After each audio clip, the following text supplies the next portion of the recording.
I was like when I have an excellent connection. And we can go live! We go live! Hello everyone, right then. So, first things first. You should note that this was, last time I taught this, it was to a summer school. And it was for my students who were taking my topic as a major only. We're doing naval history. And I taught it to them. Ooh.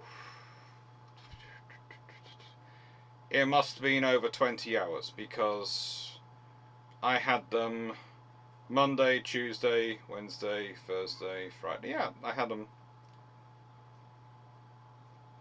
5 days of the week, and I had them for 4 hours each day.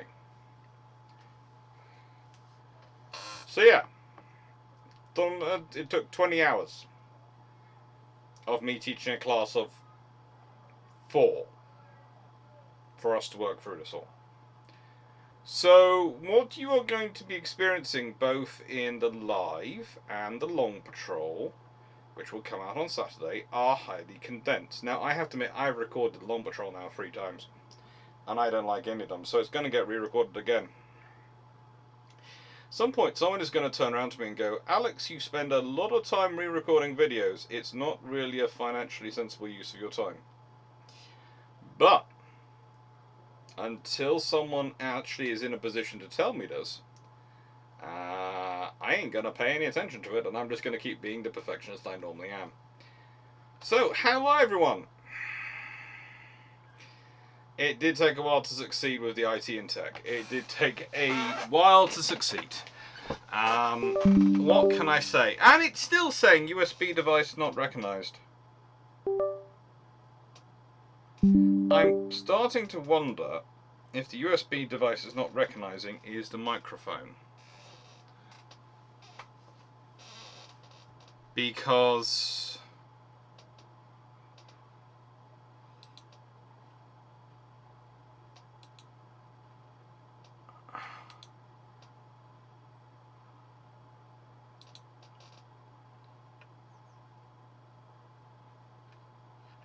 it keeps not recognizing the Razer Siren Elite for some reason. It's stopped recognizing it. Hang on.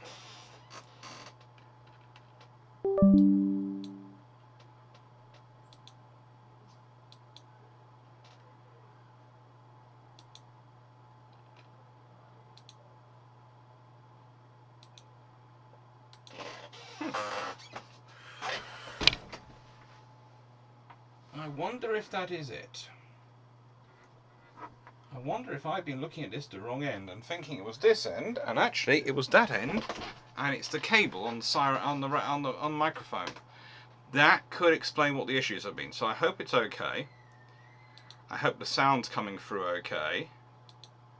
If it's not, please tell me, and I will try and fix it. He says. Not sure how I'll fix it because it appears to have managed to muck itself up a bit. New driver required after Windows update. Potentially. Potentially.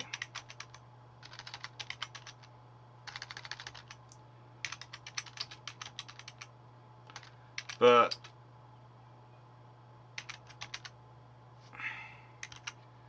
it should be okay. Sounds fine. So we will hope that's all okay. But what I think has happened, and what I am tempted to say has happened, is that the cable for the microphone has managed to damage itself.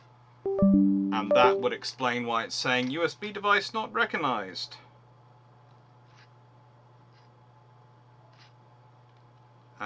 Yeah. If you can't see, I think I'm going to need to be ordering a new cable. Oh well. As long as the sound is fine, just flash up if the sound at one point isn't fine. Is that why it's low sound? It isn't. It is probably why it's low sound. Hey, caramba.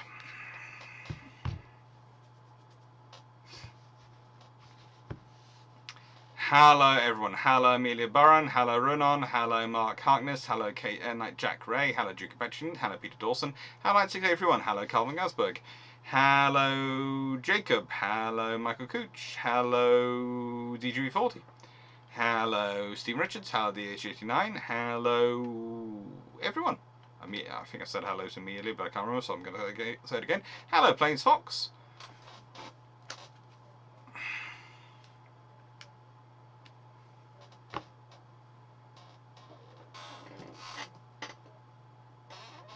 Hello Shumi. Hello everyone. Hello Felix B. And Leslie. Hello. So, yeah. That's fun. That is fun. So basically what I was starting off by saying was that this is normally a topic I teach for quite a long time. So, hello Jung UK, hello Ian Morrison, hello HMS Verdun, and hello the Shrike.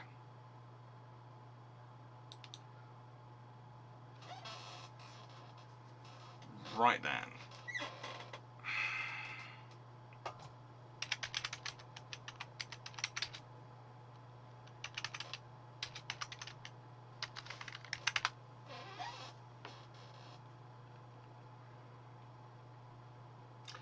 Da da da da da da da da da.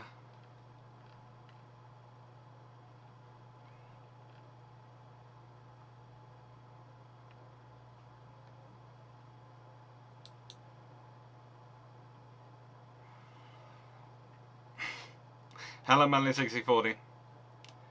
Alright.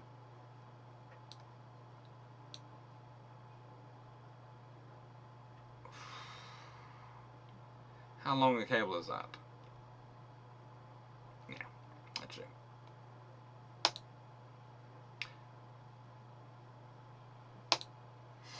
Done. So, I've done the first and most sensible thing to do. I've ordered a replacement cable in, but as quickly well remembered. So, governments of the Washington Treaty, what were their priorities? Well, this is one of those fun topics. When you get into it, people go, why? Why is it coming up? Surely their priorities are obvious by what happens. Well, actually no. Usually the easiest way to tell the government's priorities is by who goes to a conference. What are they really looking for in that conference? What is the thing that matters for the most in that conference? Usually is best learnt by looking at who they send. Hi Stafford. So as always, we have a shameless book plug to begin with.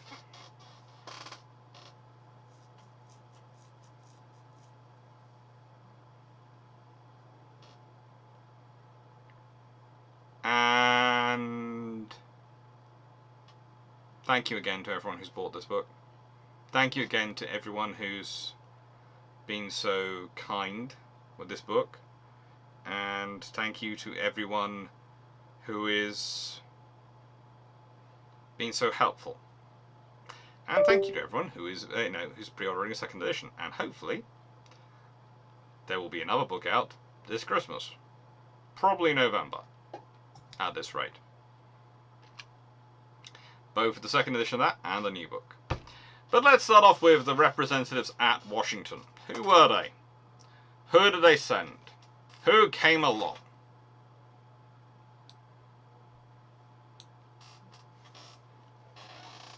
Well, from the President of the United States, America made a big thing about sending Charles Evans Hughes, Henry Cabot Lodge, Oscar W. Underwood, and Ilya Root, all citizens of the United States, proudly. When we get into them, we will soon find out they're not just any citizens of the United States. And also, I would add that everyone else thought that that was a load of American grandstanding and popinjaying, which they just found funny.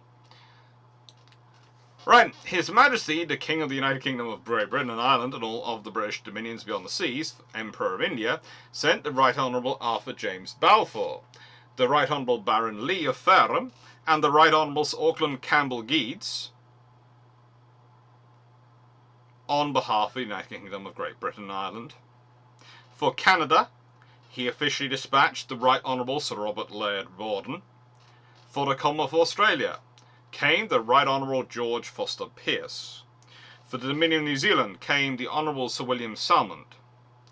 For the Union of South Africa came the Right Honourable Arthur James Balfour, same person who's leading the UK delegation. For India, the Right Honourable Valingman Sakrayanyarana Shivinsa Sastri, a member of the Indian Council of State and someone who is far better in English and many other languages than I will ever be. The President of the French Republic dispatched Mr. Albert Sarraut, Deputy Minister of the Colonies, and Mr. Jules J. Jusserand, Ambassador Extraordinary and Plenipotentiary of the United States to the United States of America, Grand Cross of the National Order of the Legion of Honor, all those lovely things.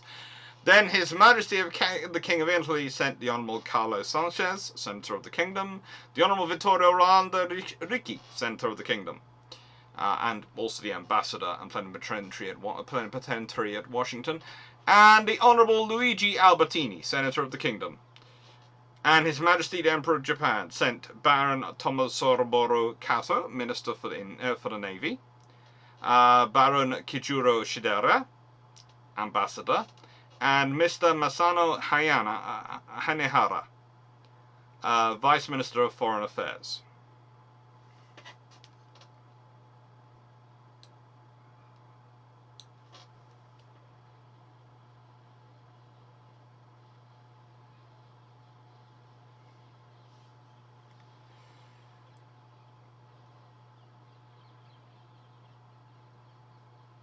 So,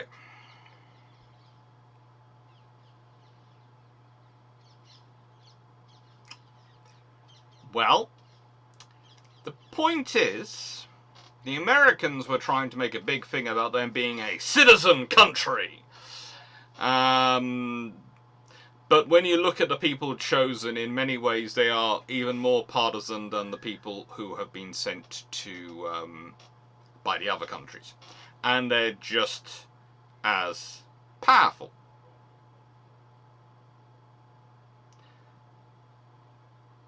You have to remember these are the named people, okay? So this is the first thing, and I will say shamelessly, to make my life easier, and because I do not have 20 hours and only 4 people to talk with within a room, and I'm not able to set reading or basically go, yes, here's this book, please read this in the evenings. I am shamelessly focusing in on, primarily for all of them, with one exception, the named people, i.e. the heads, the signatory delegates. And that's who these are. These are the signatory delegates. But for each one of them, there will be a party, a team. So whilst Arthur James Balfour is the signatory delegate on behalf of South Africa, South Africa also had an agent at the meeting. Yes, that's all Iron Brew. That's all empty bottles of Iron Brew. I'm out of Iron Brew actually today again, but as you all know, I've been saving up bottles, the glass bottles, because I want to make a giant Iron Brew bottle that's sort of lit up on the side of this wall, and a railway line behind me at some point, once I've finished my office. It's funny to say I've been here a couple of years, haven't finished it, but it's been constantly going around and sorting things and dealing with more and more books coming in and going, I seriously underestimated the number of books I would need in here. I thought I would keep more in my bedroom than I have done. And my bedroom is still pretty full. So I've even added in more shelving. The fact is, I have doubled the amount of shelving in this room, and all these shelves are double stacked. And I still don't have enough shelving, and so that's why I haven't built the iron brew bottle which will go on the wall. Also, because if we do, and I've discussed before, if we do end up moving, then a nice way I'll be scared about taking it down. It's the sort of thing you put up and you go, yeah, if ever I'm taking that down, I'm going to be breaking things. Please add a reading list.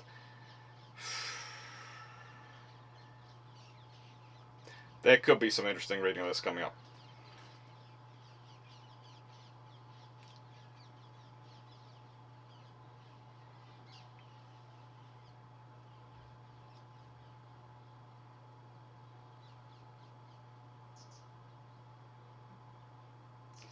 Yes, one of my model trains could carry an iron brew can definitely around the track. I'm not sure if I think if I got a larger model, they could carry the bottles, but I think I don't think OO and N scale can really carry something the size of a bottle.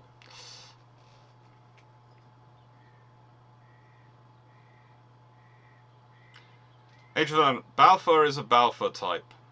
Balfour might be an XPM, but he's a Balfour type. We'll be getting into all of them.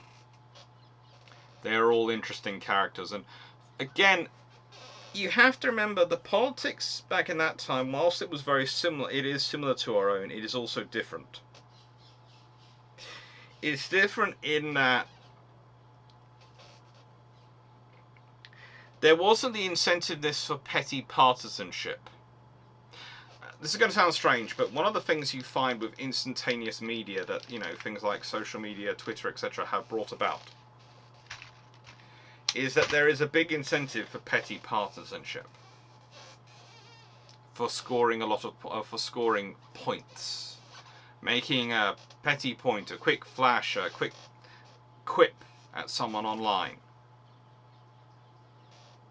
It's stuff you might in the past have said to your colleagues in privacy or your friends and would never have got round the world and never have been caused any issues. But the trouble is, when you say it out loud in the global commons that is the internet, everyone can hear it. It gets amplified by all the people who agree with you, all the people who disagree with you, and it becomes a thing. And it very quickly turns anything into not into a ideological or even a factual debate. It turns into a us versus them debate. It turns into a tribal debate when you engage in that sort of thing. And the trouble is, humans enjoy engaging in that sort of thing. We enjoy making quips to our friends. It's like half the fun of going to, when you go to a big evening, a big fancy posh dinner evening for some sort of event. It's great fun going with you always prefer to go with a friend, and you basically spend half your time sitting there sniggering about everyone else in the room. Now, when you do that as just the pair of you chatting away quietly, there is always the risk someone might overhear you, but hopefully, but if you're being a modicum of sense, a modicum of respect about how you're doing it, no one will hear you, and it doesn't really cause anything. It just causes you and your friend to have some fun and enjoy the evening.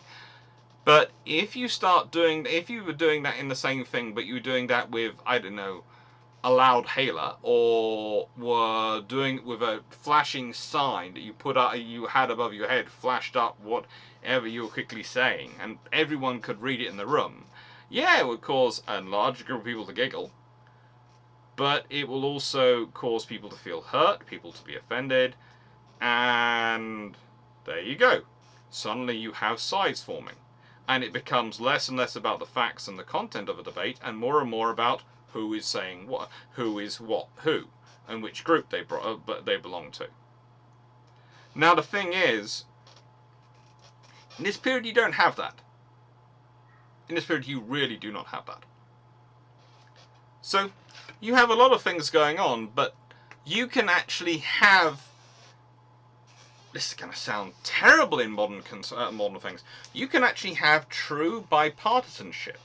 You can have people forming governments with people who are not from the same party as them. And it can work. Without everyone constantly being on tenterhooks, without constantly you having journalists shoving microphones in face going, did you hear that so-and-so said this, or so-and-so was pictured going to this party with this person?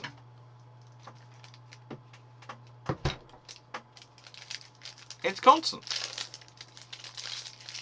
And yes, humans do like to gossip.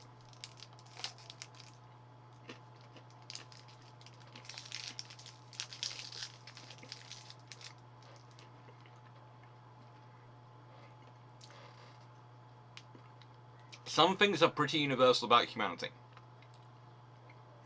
The vast majority of us are addicted to sources of cheap energy for our bodies, i.e. sugar, carbs.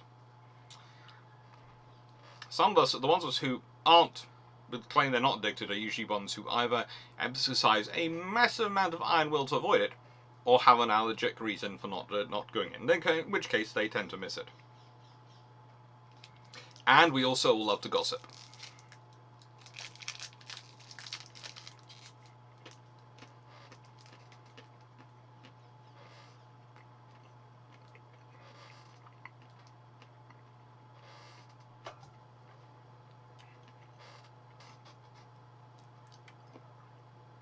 H. Verdun, I was trying to get a rough idea of him. I know he signed the Entente Cordiale, but his politics seem a bit complicated beyond that. Yeah. Balfour is complicated. In fact, all these people are complicated. That's the great thing about them. There is not a single one of these people you could sum up with a single sentence. Not a single one of them.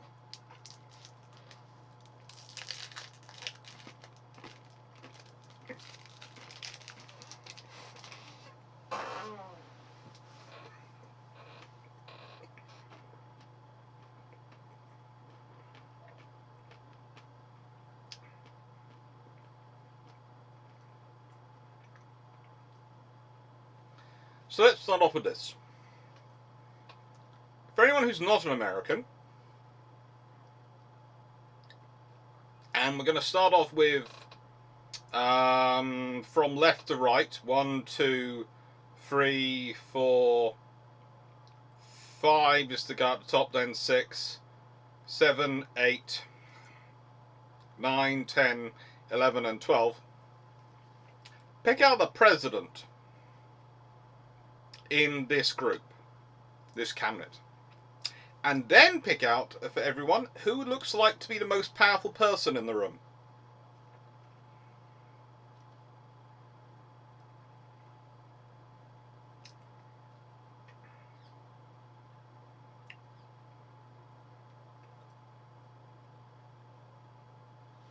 This is the cabinet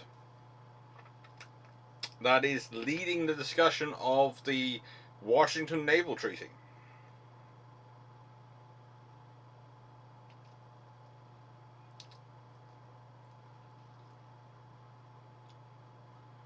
So, who do you think in this room is president? And who do you think? Well, they're all in armchairs. They've all got armchairs. As I said, I've numbered them. 1, 2, 3, 4, 5 at the top, then 6 at the front, then 7 at the top, 8 at the front, 9 at the top, 10, 11 and 12.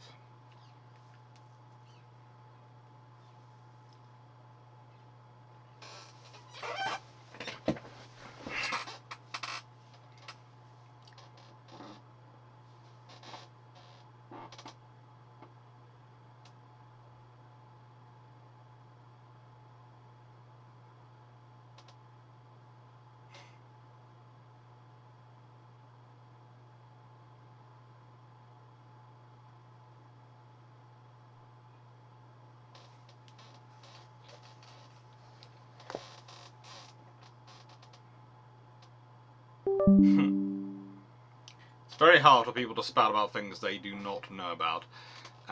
Number 1 is president. 1 is Harding.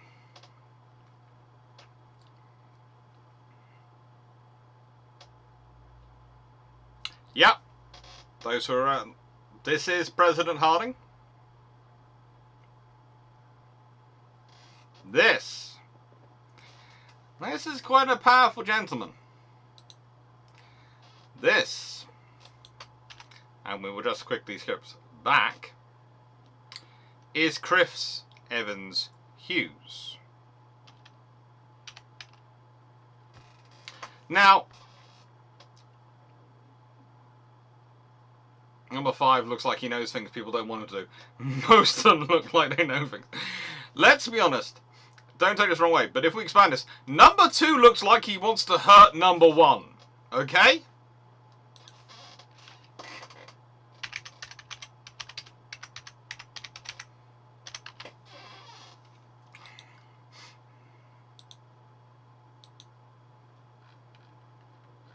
Yeah, let's be honest. They do not look particularly loving of each other.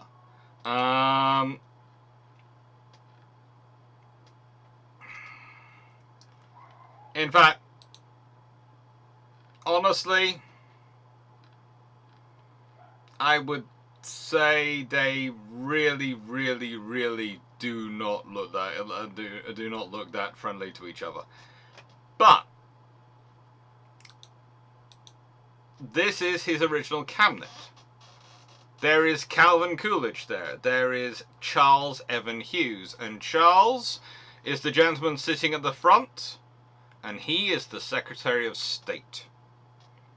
There is the Secretary of the Treasury, the Secretary of War, Andrew Melton, the Secretary of War, John W. Weeks, the Attorney General, Harry M. Doherty, the Postmaster General, William H. Hayes, William H. Hayes is in here, Secretary of Navy, Edwin Denby. Go back here. No, Edwin Denby, nowhere near the representatives at Washington, so not Secretary of Navy. Going, Secretary of the Interior, Albert B. Fall. Secretary of Agriculture, Henry Cantwell Wallace. Secretary of Commerce, Herbert Hoover. Oh, that's always a good thing, having Hoover as your Secretary of Commerce. And Secretary of Labour, James J. Davis.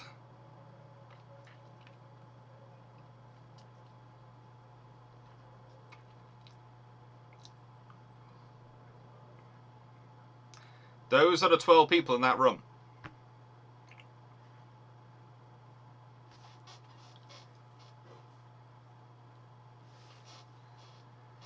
It's always very easy for people to spout off about things they know nothing, Melanie.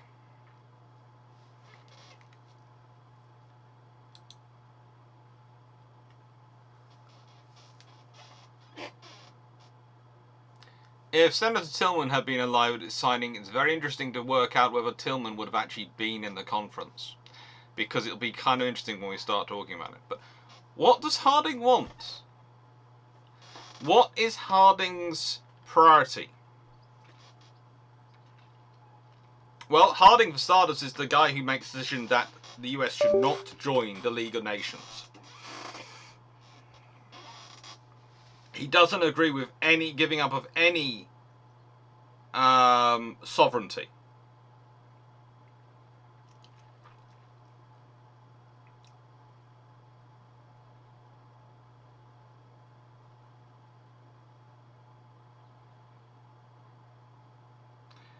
And this included adapting the Treaty of Versailles to different treaties with Germany, Austria, and Hungary that would have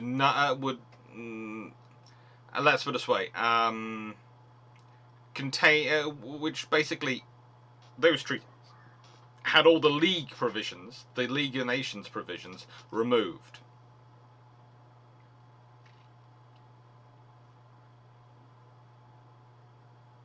In fact, only by 1922, though, did the US start to actually deal with the League. Otherwise, they pretended it didn't exist. And they refused to participate in any meeting with it. They only sent observers to sessions on technical and humanitarian matters.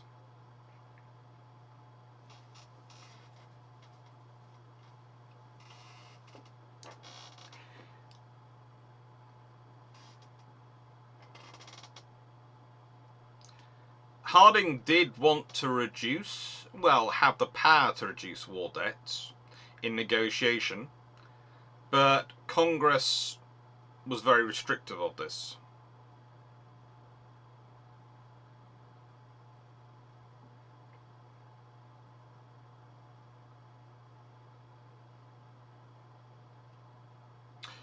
And you have to remember also in 1922, a certain gentleman here, called Charles Evan Hughes, would negotiate with Britain to pay an agreement to pay off its war debt over 62 years at a very low rate of interest.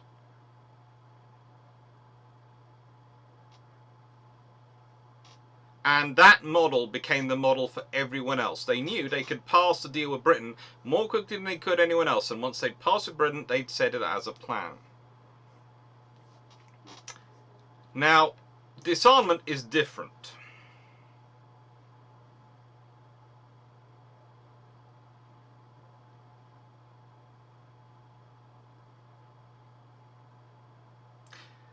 Harding had made a speech in November 1991, made the American proposal. The US would decommission, or not build, 30 warships if Great Britain did likewise for 19 vessels and Japan for 17. Now, the interesting thing is that, of course, the American plan is a multi-year plan they've got built out.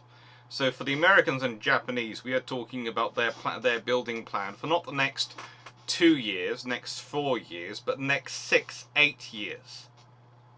The plan for Britain at this point only stretches out about 4 years. So it's one of those interesting things that people tend to go, well, you know, Britain's not building as many as America at this point. Well, A, Britain's already got quite a large stock of battleships and warships in service. They've got Hood, the Renown, Repulse. They've got all the 15 inches, and they've got quite a lot of 13.5-inch ships still in service at this point. So, you know, they have quite a large basis from which they're building anyway. And so there is a balance going on here. But those figures are important for Harding when he's presenting it. Because why does he not want to spend this money? Because ultimately, he's very much of the view that government spending should be as limited as possible.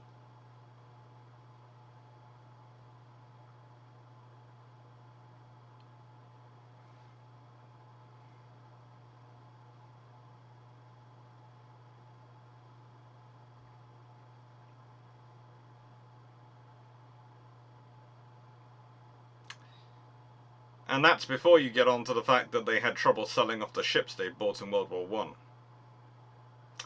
Because yes, the US had acquired several thousand vessels during World War I, and whilst Congress had authorized their disposal in 1920, the Senate hadn't confirmed Wilson's nominees to the shipping board. Harding appointed people, and they tried to run it as profitably as possible until it could be sold. They could sell very few ships at the government's cost, and eventually they were trying to sell them at a loss. And eventually that failed, and so a huge US merchant marine ends up being scrapped because the government can't afford to sell them at a loss, and the merchant marine can't afford to buy them at that rate, and so they have to be scrapped. So basically, you're both getting rid of the merchant marine, which is your reason for having a larger navy to look after around the world, and you're trying to reduce spending on the navy anyway, because, well, you don't want to spend money if you can avoid it.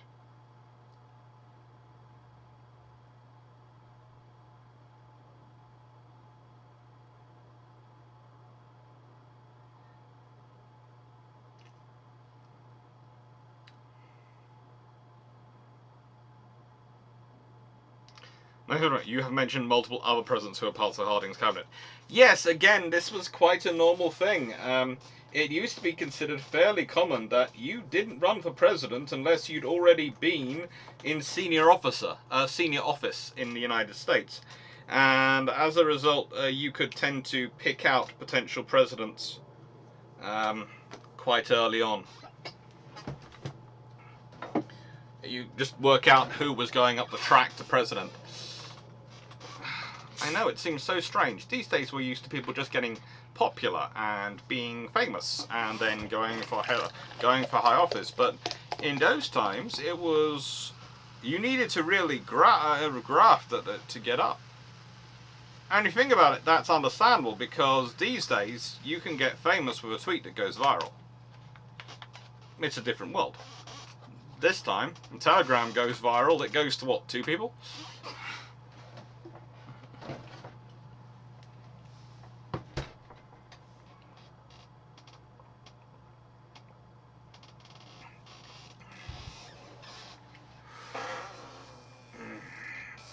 Would Teddy Roosevelt join the League of Nations? He was not in that position, so it's hard to say. But I have a feeling he wouldn't have. Again, America has a long tradition. It's often considered just to be a modern thing, but it's a long tradition of not liking anything which they view as undermining their sovereignty. Again, a point which is often forgotten historically in terms of the sovereignty debates is that, again, if we go back to the discussion I was leading on last weekend about the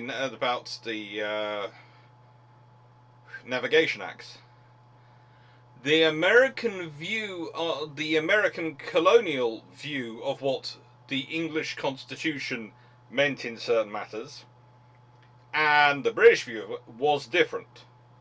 There was also a difference in terms of sovereignty. In the UK, sovereignty is in Parliament. That's sort of roughly where we put it. A sovereign in Parliament is roughly where it goes historically. It's not.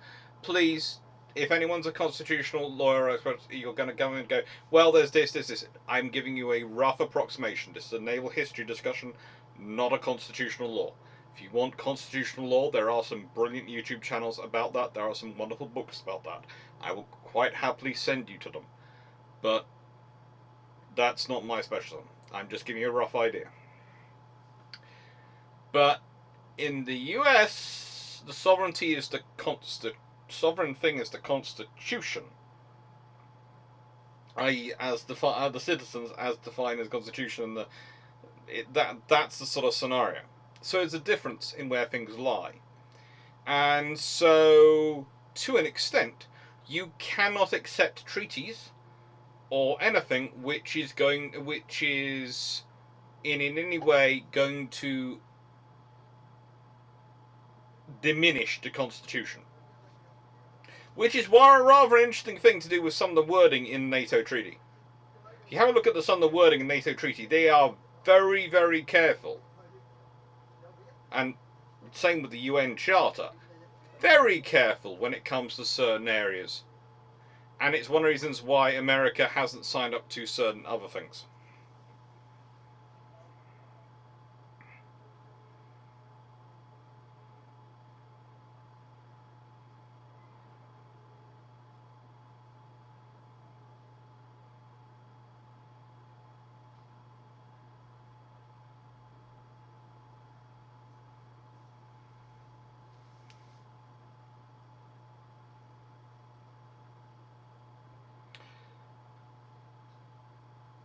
You have to remember the phrase is the US would decommission or not build 30 warships. So if Britain did likewise for 19, you are talking about decommissioning 11 vessels and not building 8 for Britain.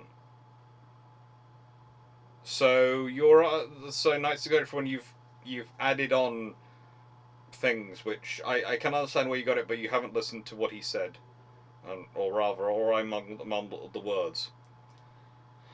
and Japan for 17. And these are the representatives the US sends.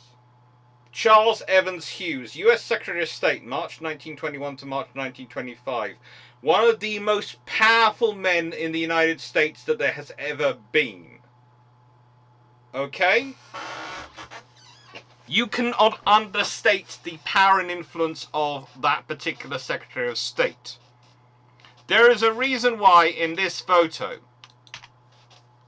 everyone else looks like they are hangers-on to those two. And there's a very real reason why Warren and Hughes have their backs to Harding and Hughes, or rather Warren and Charles, if we're using their first names, have their backs to everyone else in the room.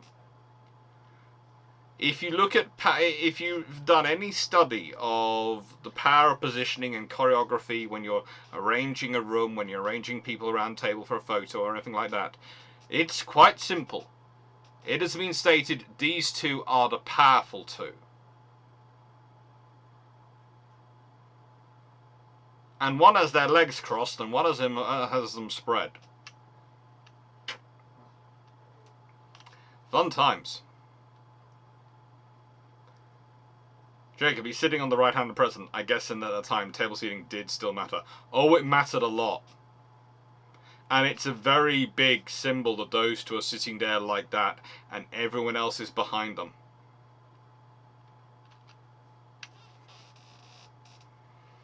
Next, we have this gentleman here. Senator Henry Cabot Lodge, Chair of the Senate Foreign Relations Committee, Senate Majority Leader, Chairman of the Senate Republican Conference. Does this man sound like your average citizen? No. The fact you're not calling him the Right Honourable or this, that, you're not just calling him Senator, doesn't matter. They might, you're insisting we don't have lofty titles, but we're sending very important people who are very powerful. Hello, Dan.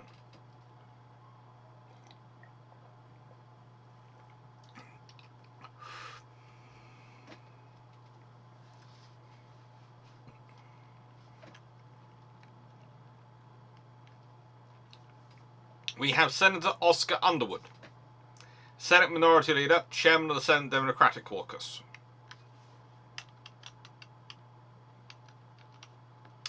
So basically you've got both parties' leaderships there. So in the nicest way, you've made it virtually impossible for this treaty to not pass. Because you've got the Secretary of State, not the Secretary of Navy, not any of the military. You've got the most powerful man in the government in role, other than the president at this time, and possibly the most powerful in the country in terms of political power, even more powerful than the president, leading the delegation. You have got both of the parties, and remember it's the Senate which has to pass foreign treaties, has to agree them. So if you've got both of those there, that's a lot of power in that room. In other words, they're the people who tell their whips what to do and do the whipping. He's making sure that this treaty passes no matter what.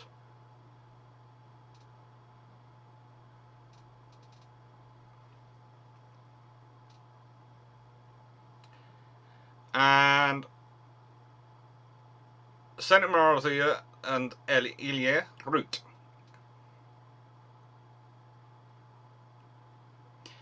(96.831) on the subject of the British ships. I know you're really interested in them, but we'll get into that when we get to Britain.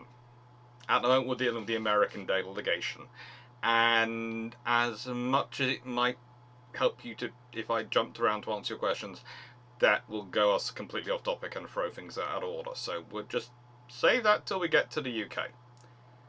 And as for the 11 ships to be scrapped, if you look at the Britain hadn't officially started scrapping the 13.5-inch ships. They'd scrapped the 12-inch ships, but they were keeping some of the 13.5-inch ships around at this point, i.e.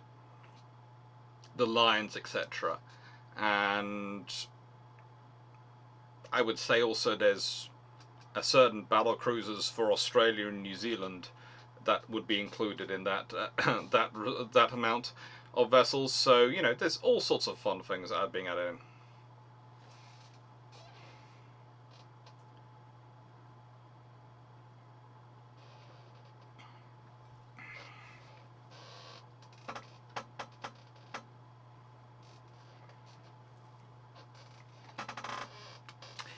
So,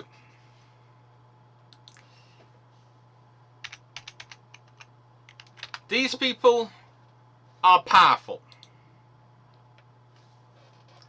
Eli Root had been the Secretary of State from 1905 to 1909. By this point, he was nothing.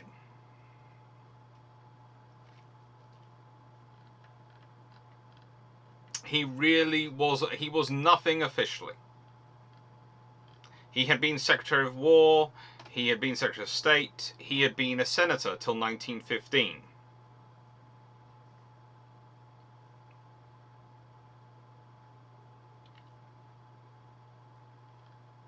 He had received a Nobel Peace Prize in 1912.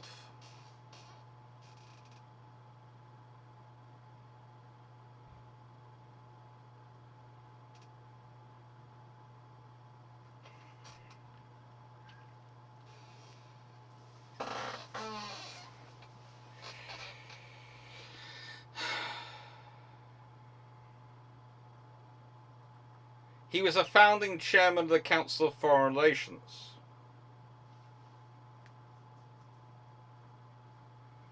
And was a founder of the American Law Institute and helped create things like the Hague Academy of International Law in the Netherlands. He was vice president of the American Peace Society.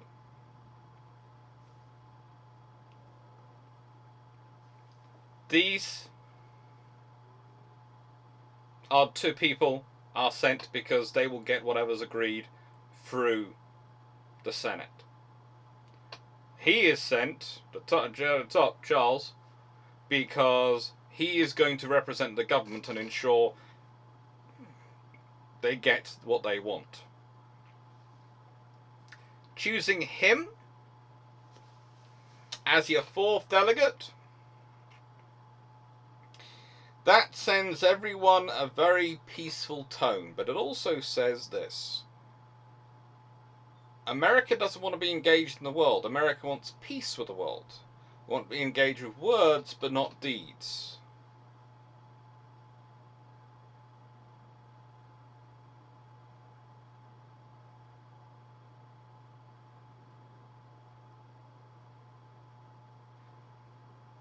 This is what America is after.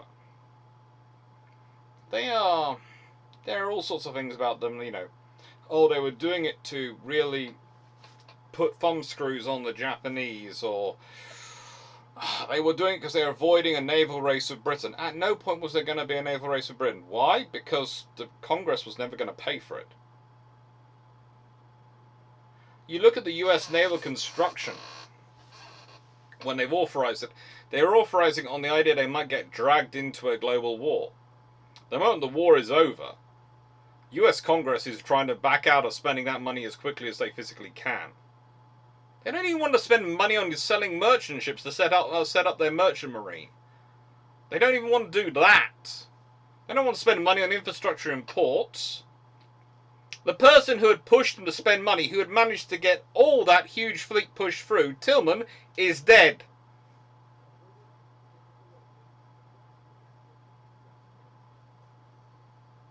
Wilson is dead. Roosevelt, as in Teddy Roosevelt, will soon be dead. The people who've pushed for a large navy, who were in the power and position to influence things, have gone. Or are going.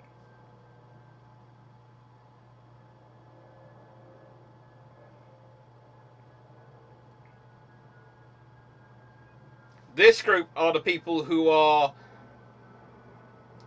They want to be involved with the world, but only on their terms. And their terms are not really realistic. And that's half the problem you have going on into this thing, because they want to push the American fleet as low as they can, so it's the lowest that they can push it down to for spending wise. And that's their priority. Everything else is a benefit. Side note.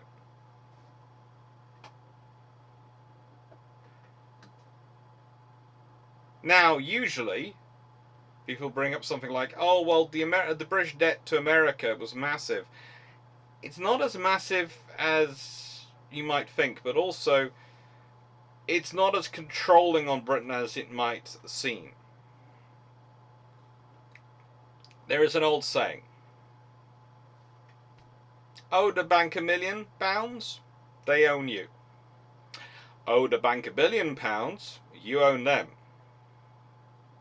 Because if you forfeit on £1 billion, that's going to cost them a lot of money. And that's going to cause them trouble. And the whole point of this, and this is one of the things you get with the various agreements that Britain has with America at this point, is America doesn't want to be the world policeman. They don't want to guarantee global trade. They step up and do it after World War II reluctantly because they have to. Because Britain basically goes, we're not doing it for you any longer. We no longer have the empire. We're going to a Commonwealth which is more and more their own forces, a disparate group. Why are we going to maintain the whole fleet to do the world policing on your behalf when you're the major economy? It's not going to happen. We're not going to do it. In this period, Britain is the major economy still. Yes, people are going to go back, well, you know, America's got this, that's bigger. You look at the level of interconnection, and you look at the amount of the American economy which is dependent on going through British economic connections, British ports, British ships, British banking systems, all those things. And whilst, yes, right, but also there is a bigger British economy. So Britain will pay for it, will be the world's policeman while it has to. While it's because it has to, because someone has to. America doesn't want to do that. There's nothing wrong with not wanting to do that. But there's also nothing wrong at that point when you don't want to do it, and then you have to accept that other people who do it are going to have more power and influence over events than you are. That's the whole thing. You can either be the most powerful economic nation in the world and be the world's policeman, i.e. the one setting the tone and the rules for the merchant trade, the movement of goods in the global commons that is the oceans and all those things. You can either do that, or you can not do that, and you can have your massive economy dependent upon someone else's rules. Now that's probably okay when it's Britain doing it, because let's be honest, if you're America and Britain, whilst you might disagree over many small things, you mostly agree on the big things, and more often than not, you understand each other, or at least can communicate with each other well enough that you can understand what each other needs and wants. So you're going to settle things. So that's fine.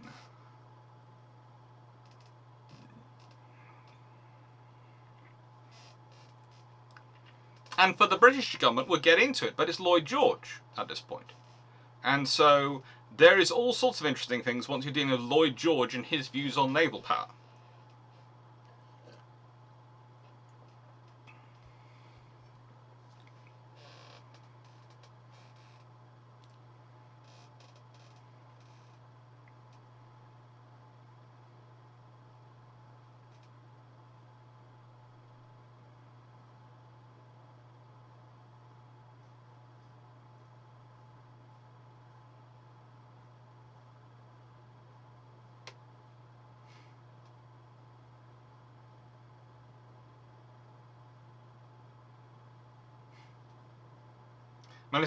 Beautiful thing about borrowing. UK gets to borrow late 1930s, 1940s money, then repay with 50s, 60s, 70s, 80s, 90s, zeros money, which is worth quite a bit less. Yes, this is the thing. Especially when Britain has I think it's a 63-year agreement built up to repay the debt in the 1922 they arrange. So they're going to be repaying the World War I debt till 1985. That's brilliant! You know, you can imagine, that's absolutely great.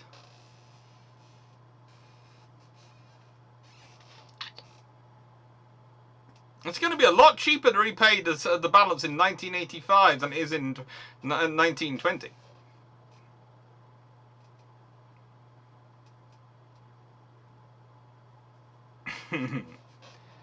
So, this is the reality of the American situation.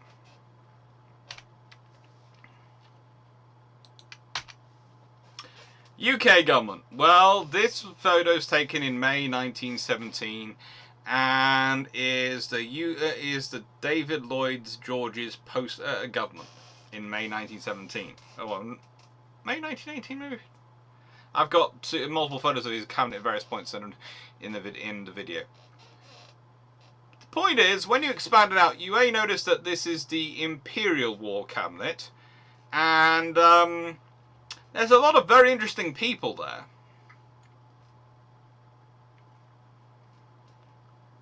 Some of them are very, very interesting.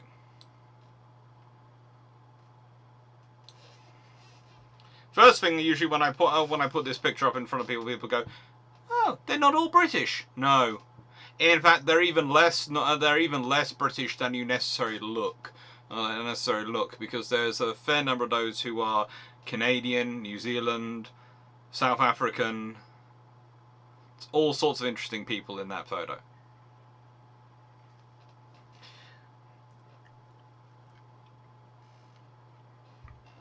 Now, David Lloyd George, the Welsh wizard. Dan Snow's great-grandfather, I think, the historian who runs History Hit. So, he is a very good wartime leader. Not necessarily good personality.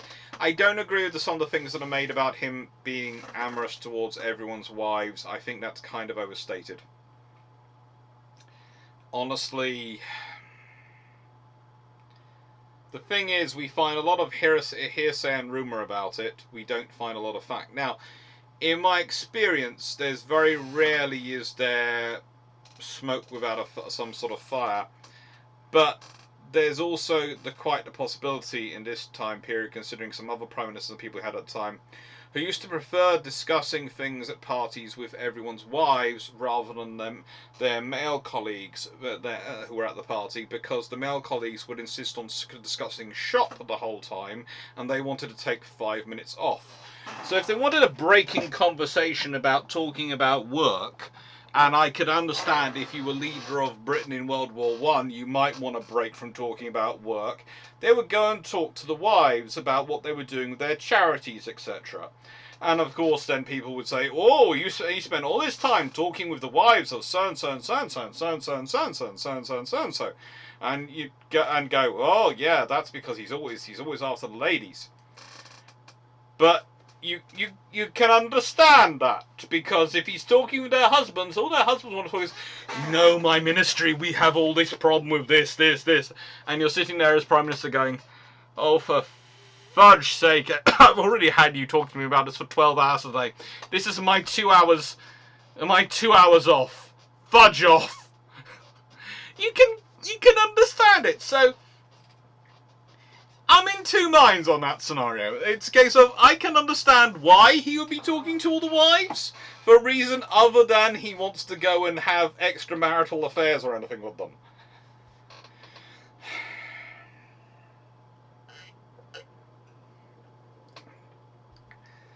In fact, well, they fixed the following inflation. Actually, the interest rates were fixed at a nice low rate.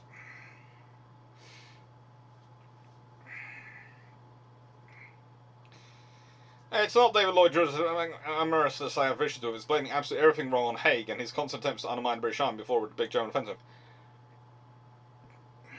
Well, the point about Lloyd George, you have to remember, is he dislikes spending on the military as a standard. He dislikes spending money on armed forces. He would like to use the money for other things. He'd also like to have lower taxes. In many ways, he's as obsessed with laissez-faire as some of the Tories at this point. And he honestly believes that one of the things he seems to honestly believe post-war is if you want to prevent a war happening again, you cut spending on the forces. And everyone will cut spending on the forces, and then everyone will live in peace. It's a lovely idea. Okay, it's a lovely idea. We all cut spending on defence, and then we'll all live in peace because we won't be armed. There's a small problem, though. One, there's always going to be dictators wandering around who are, as the name suggests, giant, and I'm going to use this word, so please note, I'm going to say here, skip ahead if you do not want to be shocked, they are giant penises. They really are. That's what it is to be a dictator. And they have the brain power of a potato. Hence, we call them a dictator. Because it's giant penis with the brain power of a potato. Dictator. Anyway, leaving that to one side, you can use that. Feel free to use that very funny, I'm told it's in the category of a dad joke, although I'm not a father to my knowledge. So yeah, I don't know. I don't think other than to my fluffs, and as I have dog father t-shirt on today, maybe that does work. But you have them in the world. They are going to spend money on defense spending because it's all about their ego. There's also the fact that human beings tend to only think logically and be peaceful when they feel strong. The moment they feel weak, human beings get very scary. You want to see a human acting the worst they can possibly act. You stick them in a corner, you have them surrounded by shapes they're not sure about, and you have them actually have nothing to protect themselves with. They will get very scared and they will start striking out, even if you are trying to help them. This is one of the problems when you're dealing with people on psychotic drugs, because they can get into mental corners where they see everything as a massive scary threat, and so they react on it despite them, because they feel very weak and feel very scared, and they don't see what's really going on around them. The trouble is, some people view that as coming from nowhere, but actually that is just that drugs like that are an amplification of the basic part of humanity. And humans are bad enough as scared creatures on an individual level. On a group level, we are frigging scary. We are absolutely nuts on a group level. If you study warfare in the military history, the first thing you will soon learn when you look into various battles is that if you want to see people doing absolutely evil, abhorrent things, you have a group of humans be surrounded, feel scared, and feel unarmed, unprotected, undefended. They will do horrendous things to not just any potential threat that comes their way, but also to each other. They really will. So, it's a nice idea, but it's also an idea which comes from the point of view he's never felt weak. He's never been in that situation. It's a nice idea to think about this when you've always been the most powerful nation in the world in your living memory. So you've never experienced what it's like to be scared. He's never experienced that.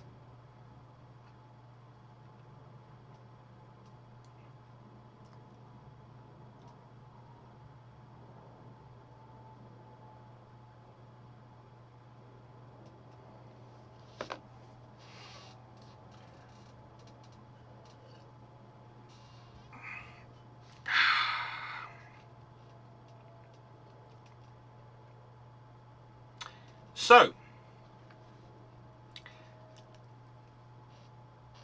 this is the problem.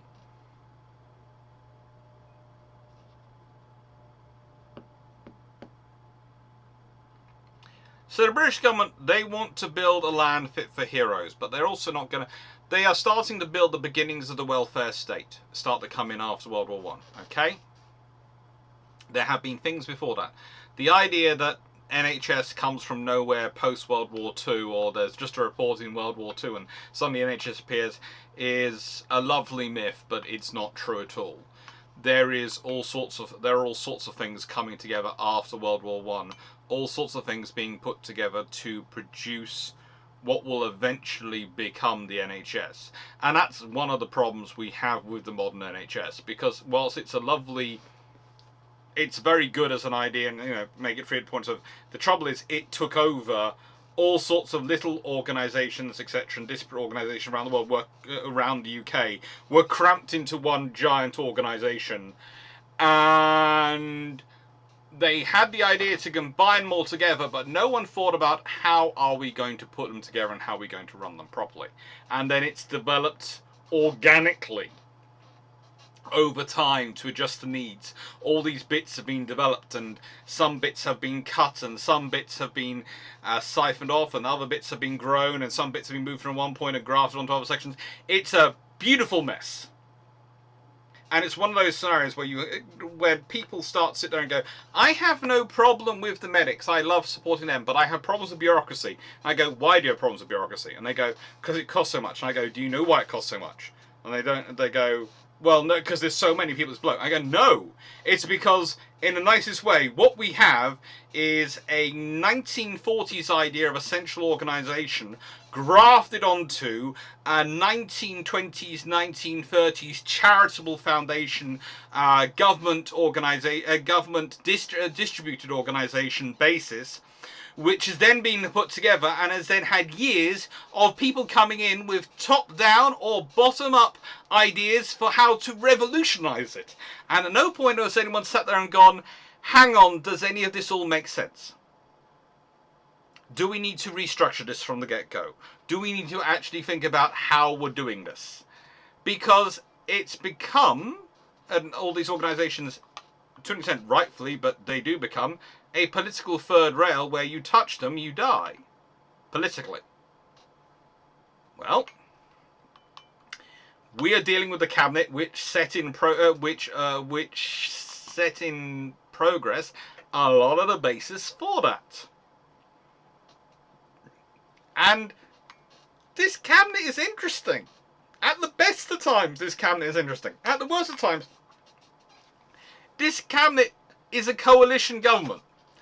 And at several points in this coalition, the Tories, the Conservatives, actually outnumber the Liberals in terms of parliamentary seats.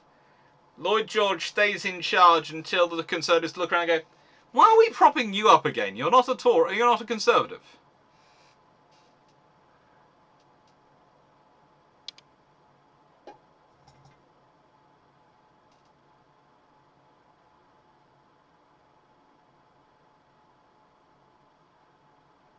So, here are the UK representatives sent. From all that mess, here are what we sent. We send Lord Arthur James Balfour, Lord President of the Council, former Prime Minister, the gentleman who will set up the Balfour Declaration in 1926. He is an eminent, renowned statesman. He is trusted. He is known, thanks to his work within the Imperial Committee, the Committee for Imperial Defence, within the War Cabinet, within various scenarios around the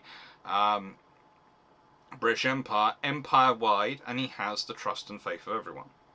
More importantly, he is capable of doing this job.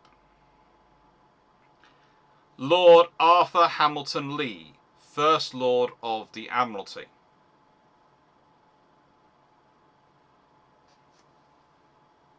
This man.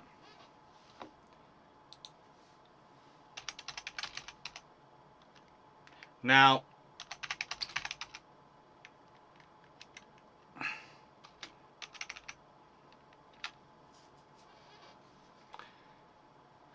he is also Viscount Lee of Fareham, and please note, he had been a professor at the Royal Military College of Canada. He had been served in the British Army prior to that. He had several diplomatic postings. He'd been military attaché to the British Embassy in Washington. And he'd preferred to be in South Africa probably because when the Boer War started. But, he actually became a very good friend with Theodore Roosevelt.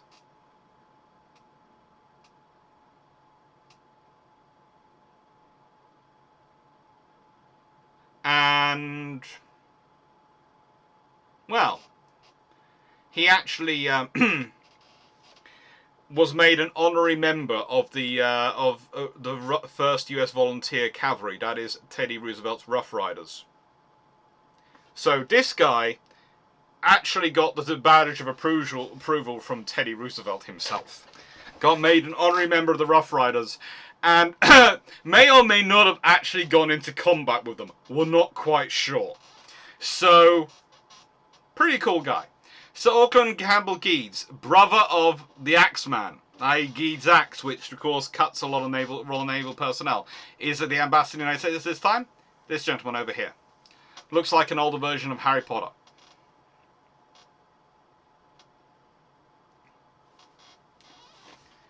Does he like BT? No. He doesn't.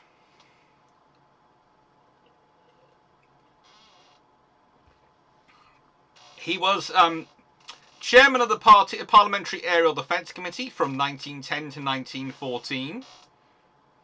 He's a very experienced, very capable person.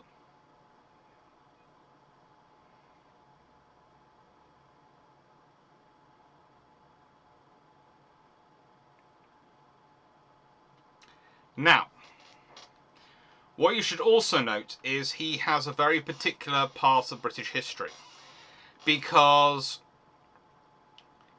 in 1912, he bought a property which he had been renting for 3 years previously in Buckinghamshire. A 1,000-acre estate and a huge country house. In 1917, he and his wife gave this estate its entire contents of the house, which includes a library, historical papers, manuscripts, a collection of Cromwell's of portraits and artifacts from Cromwell, in trust to that is the UK, nation state, to be used as the official residence and retreat of British Prime Ministers in perpetuity. This is, of course, Chequers, which was enabled by the Chequers Estate Act in 1917. They had left the property in January 1921. So this is the gentleman who gives us today's Chequers. Again, these people are not disconnected. They are not not low power people. And you have to remember, there are also naval officers sent as well with all these delegates. So please note there are naval officers sent as well, etc. Back up to the developments. But it's worthwhile considering who are the signatory members of the debates. Who are the people being sent to actually set the tone of things? So you have an experienced hawk on imperial defence, because let's be honest, Balfour is many things, but he is a very, very pro-empire and pro the British Empire. His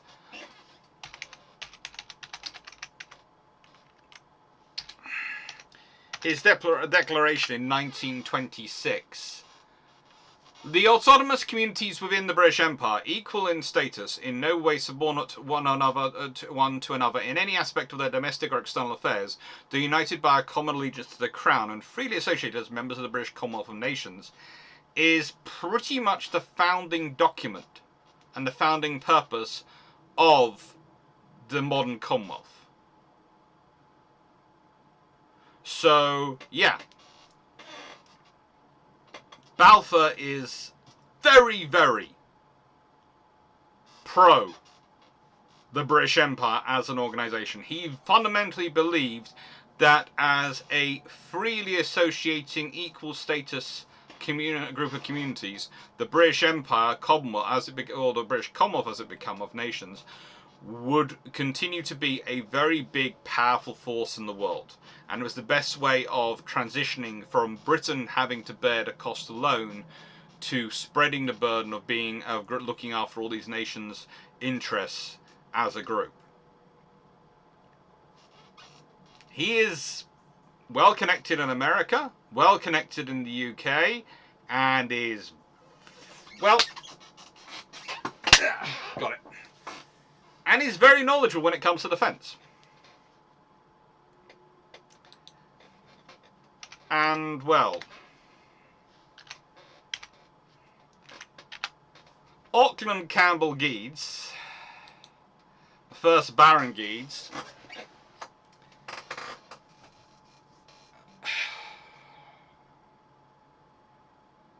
well, what can I say about him? He served in the Second Boer War as an infantryman. He then had a fairly decent academic career as a professor of anatomy. During the First World War, he served as a major in the Northumberland Fusiliers.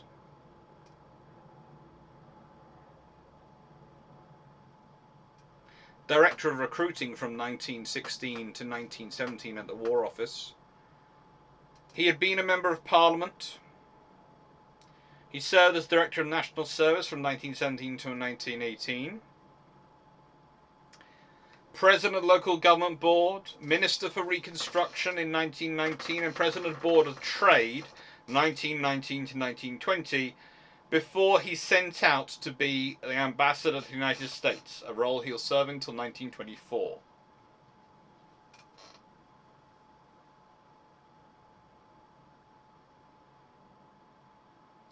He was, and you can argue what you like at this point, but it's true, he was Lloyd George's man at the conference.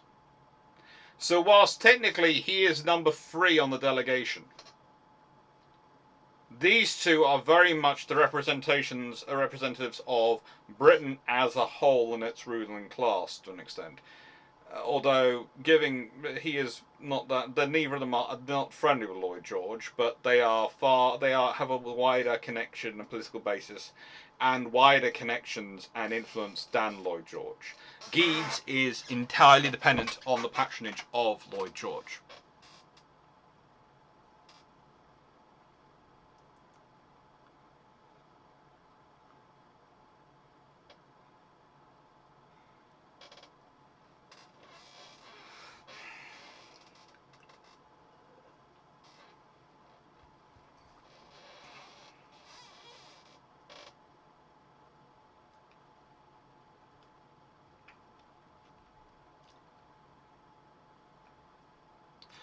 I don't think please note, when I was talking about NHS, I don't agree with privatising the system. I don't think that works for what Britain wants its health service to be. We would have to restructure our entire economy if we privatised the NHS. You would have to do so. We are so structured around having a health service paid for by taxation that we could, and I not at the point of service, but at the point of taxation, to restructure the economy around any other change that system, you would have to restructure the whole economy. Again, that's not the subject for today, but I don't like that. I have been quite honest about my political background, about my views on not using ideology to make political decisions. My view is a national health service, a nationalised health service where everyone gets their health care, is a fairly good system and a very good fit for Britain. I would also add, it makes other things a lot more sensible in terms of Britain and Britain's issues. But the big overwhelming problem when anyone suggests anything about it is, beyond the no, there's also the practicality of trying to change it around, and you would have to restructure the entire economy. Which sounds strange, but just think about it. If you're dealing with any system where it's insurance-based, you have to work out how people are going to pay for their insurance. Is that going to be companies providing insurance, or are people going to buy their own personal plans? In which case, if they're buying their personal plans, that's going to be costs coming out of their wages, which means they're going to want to be paid more. Which means it's going to put up the cost of the labour. It filters into so many things. It's such a vastly complicated subject, and this is naval history.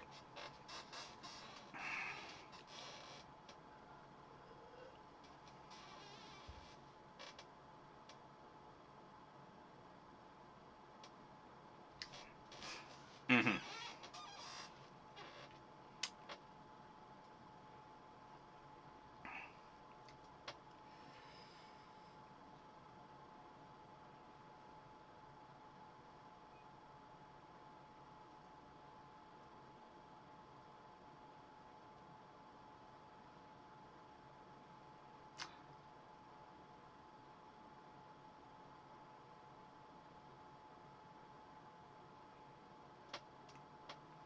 Thanks, Sean.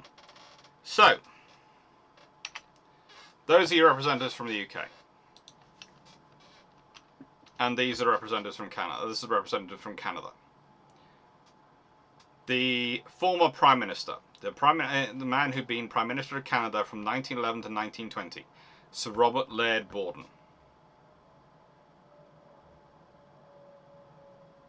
Longbow 1. Yeah, I know. I agree. So,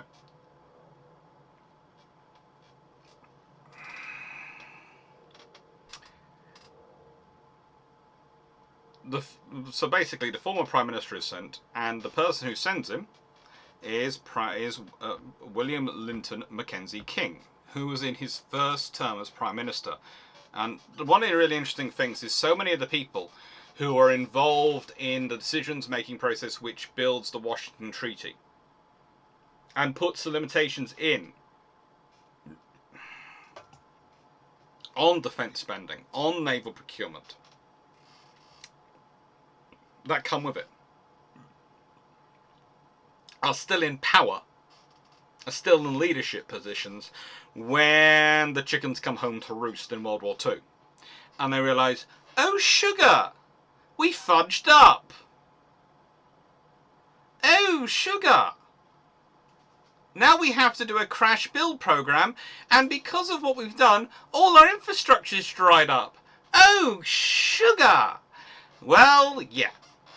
But the nicest thing I can say about Mackenzie King is that he didn't like spending any money at all on defence. And that's just his view. He didn't want to spend it. The trouble, why didn't he want to spend it? Because he wanted to spend that money. He didn't. Well, he had the two things. One, again, and this is the thing about King, is he wants to build Canada as a nation state. He doesn't see Canada with the defence forces as being part of the nation state, but also he sees the losses they suffered in World War I. He sees all the issues they've had. He doesn't want to be part of that. He's kind of hard in two camps because he both likes being part of Britain. And in a way, Canada at this point is almost like America before the Revolutionary War, but it's different. There's a reason I've got this after the Revolutionary War Navigation Act video. So, Canada is a case of, we really like being in the British club and doing the British, all the British stuff. We don't want to do necessarily the defence part of it by having a large navy or a large army. We don't want to spade out because we don't have that large population. Also, we're distant enough from everyone else. Our only major threat is America, and frankly, we think we can take them. And honestly, for the next 20 years, most of his defence spending, whenever he spends money, is on making sure that America can't bootstrap Canada. That is, again, people will debate about this, but if you look at the way the defence spending is structured, where it actually gets some funds, where people are positioned, the fact that people are actually paid for to go and visit Northern America and wander around checking their building of their highways and their infrastructure to work out what their logistics plans might be for attacking Canada. The fact they actually pay for that and that has to be signed off by him shows you just how much that is what he's worried about. But he comes around it because he basically goes, well, I'll pay for it then. I don't want to do it, but I will quite happily. It's cheaper for Canada to put money into the British system and British defence spending than it is for us to do anything else. So he basically gives the British a lot of help with a lot of debt. And one of the other things you often forget about World War One is that Britain has a lot of debt to America, to Canada and Australia. And Canada and Australia give even better terms to Britain than America does.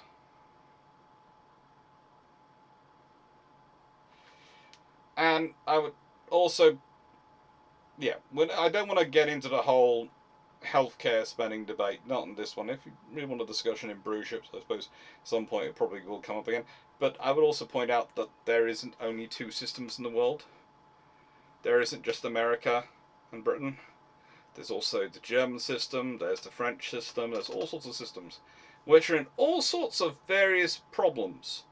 Because no system is perfect, and all systems have their own issues. Some of those issues are glaringly obvious, and some of them you look at it and go, hang on. It's only on a second look you look and go, oh, that's a weird problem. How do you deal with that? We basically ignore it. It's usually the answer.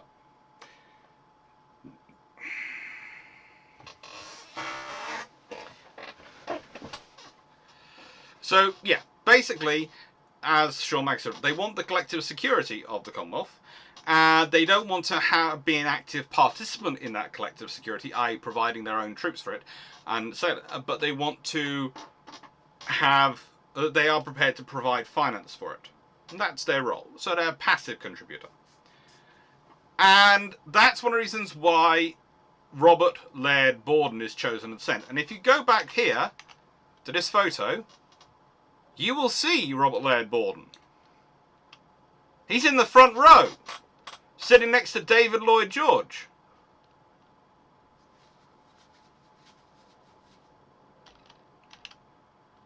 In fact, there's some very interesting people. When you start looking through these photos, you start looking at them going, hang on, they look very similar. There is a certain fashion, I swear there's a factory which turns out men of a certain shape in the 1900s, and they just are all in power by 1920s.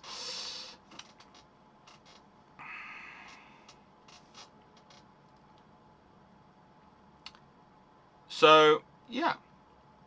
As Maxwell pointed out, Rob Borden nationalised the railways and saved them as they were struggling to borrow money from the UK banks during and even after World War I.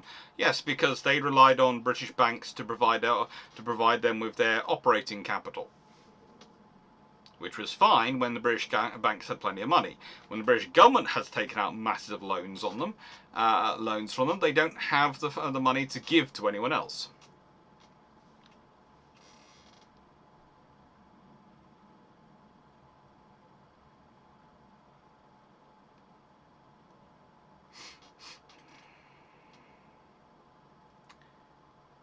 So Canada's policy going in again is they don't want to be drawn into spending. They don't want to be. They have just had to fight in a major war. They want to concentrate on building their own country up. They don't want to actually have to build forces. So here is the problem. Prior to World War I, twice the British have gone to the five major powers: Canada, New Zealand, Australia, India, and South Africa, and gone, we'd like to set up squadrons. Remember, this is why the Australians are the only ones who actually do it. The Australians actually build a squadron based on a battle cruiser, which is supposed to hunt other cruisers, HMAS Australia, and those cruisers as her squadron to defend trade in their area. This is what Britain was asked of those five powers to do. Please, can you buy a battle cruiser and a group of cruisers? Canada turned it down. Then they considered, for some reason, looking at buying some Queen Elizabeth class battleships. Then they turned that down. It just, in the next conference, they don't want to spend on it. They don't want to have the major defence forces. They're happy to contribute money, but not forces. And that's part of what's going in there. He wants to keep the numbers low, because the numbers are low, then Britain will be able to support them herself without even thinking about having a contribution from the other Commonwealth powers.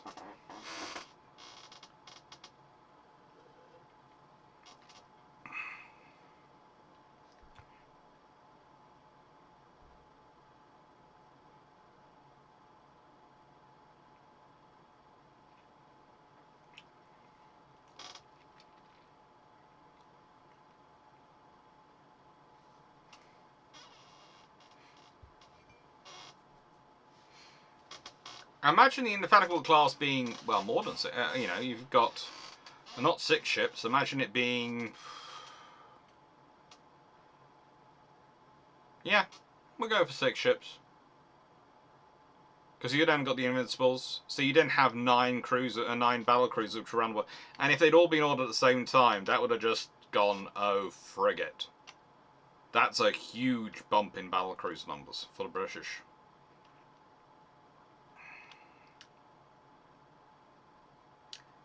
So, Australia. Well,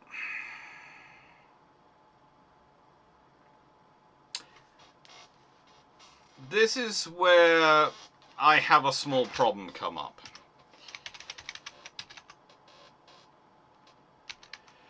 Because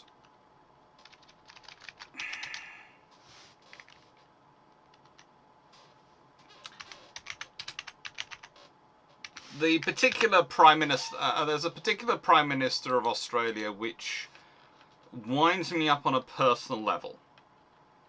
And I will admit this. This is one of those things when you sort of admit you have a particular bias of some kind. For me, that's always been Hughes. Why? Well, it goes back to the first time I read an autobiography of him. And this was, up till then, I'd be thinking, he sounds a fairly decent gentleman. He's fairly, moderate, fairly sensible. He's doing the best he can for Australia. But I don't like, I often base my judgments on people on how they act in personal life. Now, in 1937, his youngest daughter, and the only child from his second marriage, died in childbirth at the age of 21. Now, in 1937, I will admit that he is not exactly young. He dies aged 90 in 1952, which, let's be honest, is 15 years later. So he is 75 at the time. His daughter was unmarried, and so it was sort of hushed up why she died, and B, the child, his grandson, is adopted by a friend of the family, and grandfather contributes towards his upkeep. Now, here is why I don't like that. Now, as you all know, I have to make references to my family, but I will give you one example. When I was younger, and my dad was away travelling the world doing naval architecture stuff,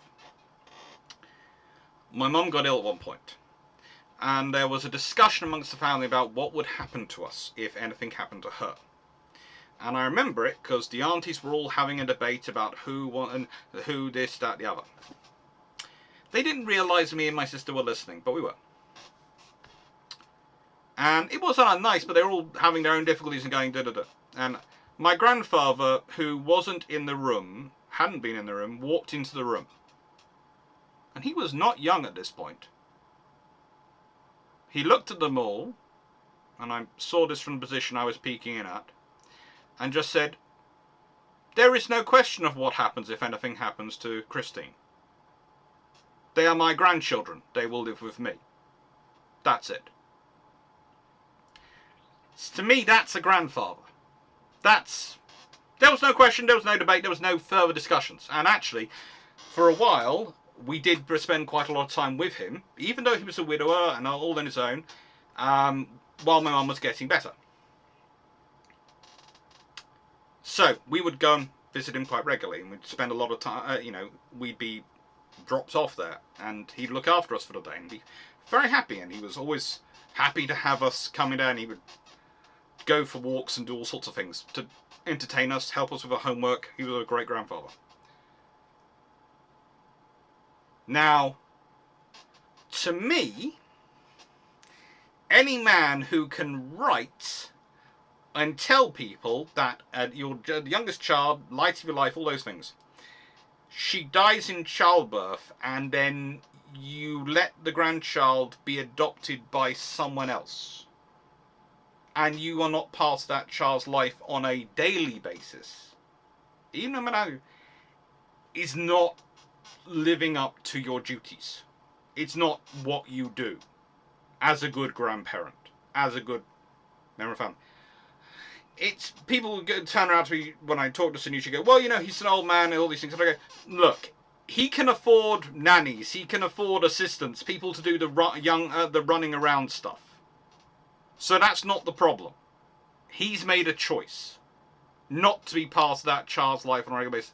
That's his grandchild, the only child of his youngest daughter who's died. And sorry, that point, I start to have a personal issue. So I always explain this as this does to an extent colour my judgment of him, because I will say he does good for Australia. He tries his best for Australia. He's been more pro trying to make Australia as capable and as survivable and safe as it can be. But on a personal level, I don't trust him, and I don't trust his policies. His view on his policies, because again, my view on that is family is the base point of trust. Family first. And if you're not going to prepared to take care of your family, and I don't agree with necessarily if they've done something like, there are all sorts of weird family, not all, in a nice way, if they've committed a crime, I'm not going to hide them from the police or anything like that. I'm going to make sure they get a good lawyer. I'm not going to, that sort of scenario, sort of a line you draw it on. But you look after family. And if you're not prepared to look after family and do that level of taking care of them when they're that close to you, then I worry about it when you give your word on other things. Because the family is how I judge whether you're going to give your word. But the person sent, now, George Foster Pierce, he's a really interesting gentleman. He is former Minister of Defence and then Minister of Home and Territories. He is one of the most powerful people in government, and definitely one of the most capable. He's also one of the most assertive for Australian strength. So it's an interesting combination. We have someone who is outspokenly trying to get Australia the best deal it can, but I'm not always quite sure if it's purely out for Australia or out for himself. And you have one who's very much out for Australia. Now, one interesting thing is the deals which are going on in the back room between the different powers. And again, if we go back to here, there is a lot of deals going on between the UK powers, the Commonwealth powers, the Dominions, and Britain, to make up their position. Because remember, once it's agreed that they have to accept top line equivalency to the United States in terms of capital ships, etc. Remember, cruisers, they're allowed to build as many as they like. So at that point, pretty much the Dominions are supposed to start building and cranking out cruisers. One of the Dominions does that. The others don't.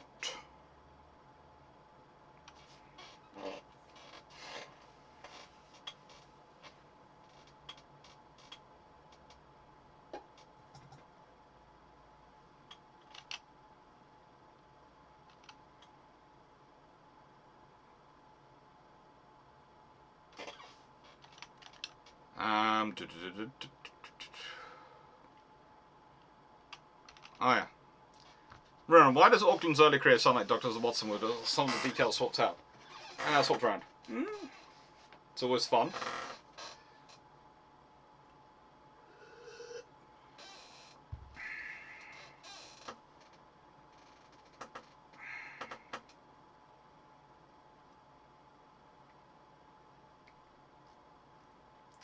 Black I always like the idea of Canada paying for free Queen Elizabeth battleships and giving away the luck works out. Canada probably would have retained one for museum ship usage. Probably yes. Canada would have retained the only British battleship. Let's be honest, Canada retains the only Tribal class destroyer and the only Flower class corvette. It's just, yeah.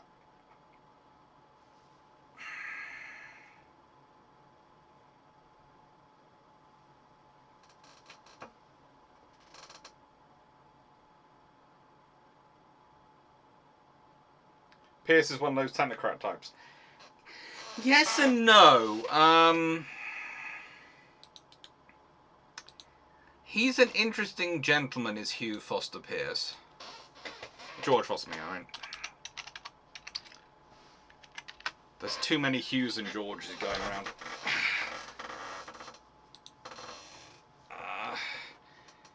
He had been... Well,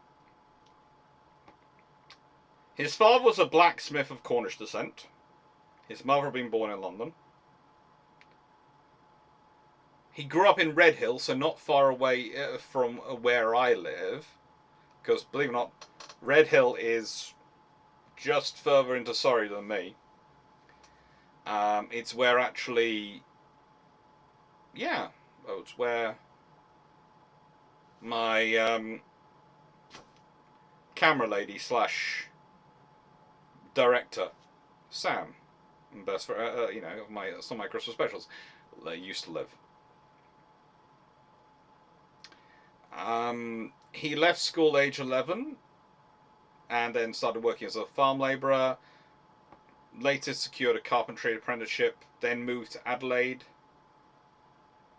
And, well, then worked in the gold rush and worked his way up. He was a prominent Labour campaigner, a prominent trade unionist.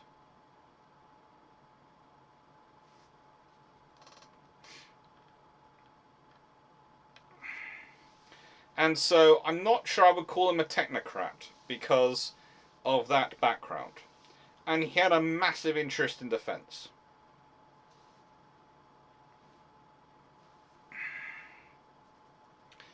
He believed his duty as a Minister for Defence to accept any reasonable expenditure on armament, ammunition and accoutrements recommended by his advisers, and to resolve any disagreements between the various sections of the militaries. He was the person who ordered the first 3 River-class TBDs for the Royal Australian Navy. So he is very pro-Navy, and he is pretty pro-naval spending. He also views navies as kind of a useful key thing for Australia because A, they are a massive, massive island, and B, the only way anyone can get to there to reinforce them is by sea. So, yeah. Alright, Paul Amos.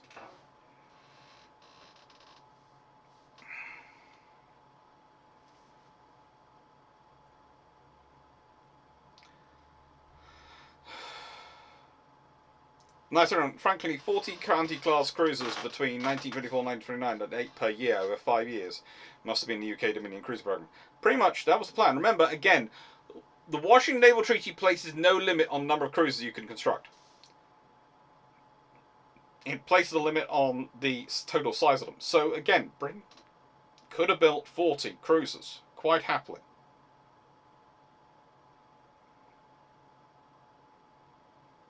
They could have built more, if you think about it. They could have built 48 in that period. Quite easily.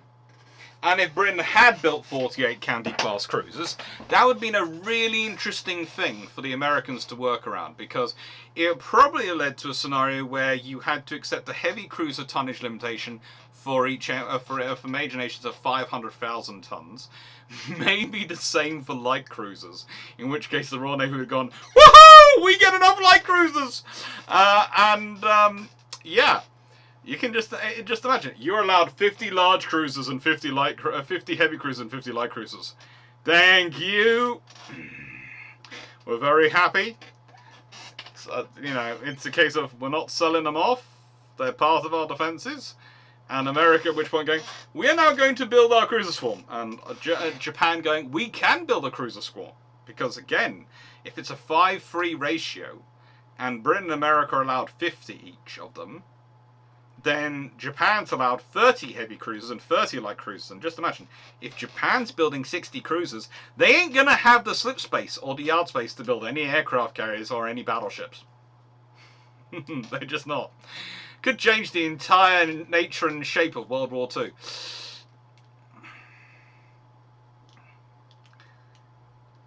Sure, I'm surprised anyone in Australia would be anti-Navy. Are they unable to understand maps? Well, honestly, there are some interesting issues anywhere you go in the world, and there are people who are strange everywhere. So yeah, there's always some who are. But Australia's pretty cool on this thing. And next we have New Zealand. Now, New Zealand is another interesting group, and here we have Sir John Salmond. Now, that's Sir John Salmond.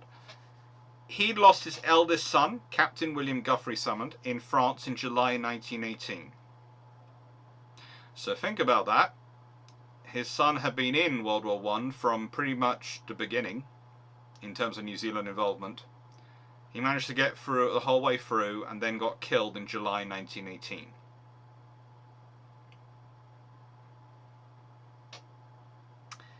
He was chosen, and he was a justice of the High Court, which is today's Supreme Court.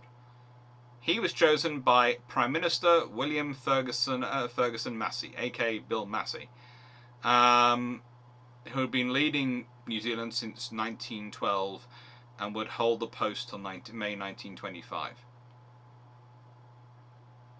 Massey is a major influence on world affairs in the Commonwealth and in the Imperial Defence. Again, if we go back to this picture, pick out Bill Massey.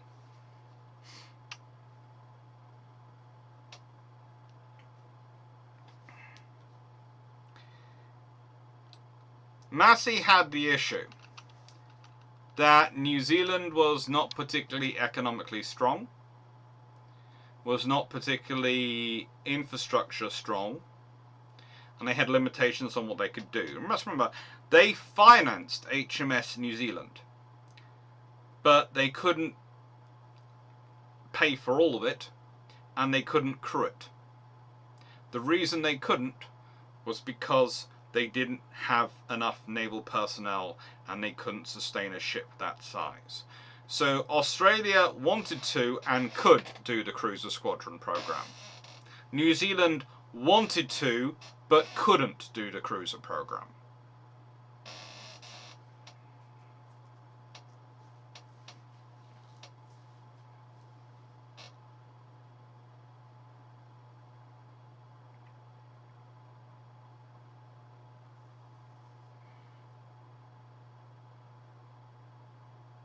And that's the problem they're living with. And that's when they come to this, they are very worried by, and both Australia and New Zealand are incredibly worried by, a limited size Royal Navy. They are both pushing for a maximal Royal Navy. Why? Because their defence and security depends upon a strong Royal Navy. That is their security and defence in depth. It's the Royal Navy.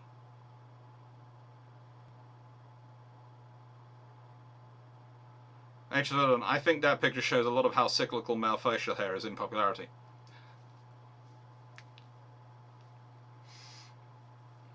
there there is a lot of very popular definitely.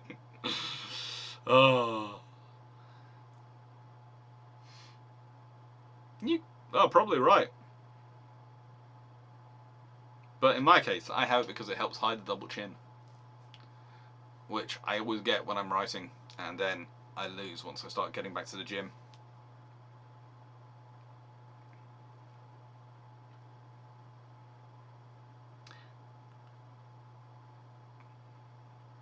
Hello, Steve Clarke. Now, oh, and very cool trip.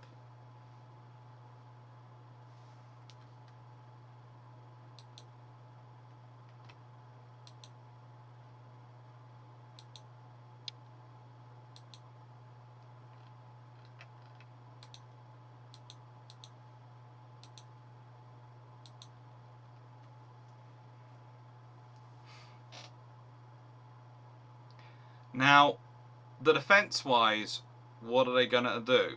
What can they do in the debates? Well, they can try and push for things.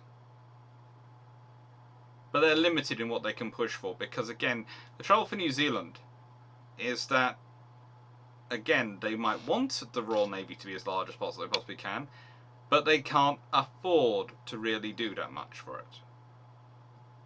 So they're also having to use this agreement, and this is one of the reasons why I think they send a justice. They send a very eloquent, very well spoken, and one of the interesting patterns that goes along here is people send they're very capable speakers. They're very eloquent people to make the case for this, and to make the case for New Zealand in America and other places.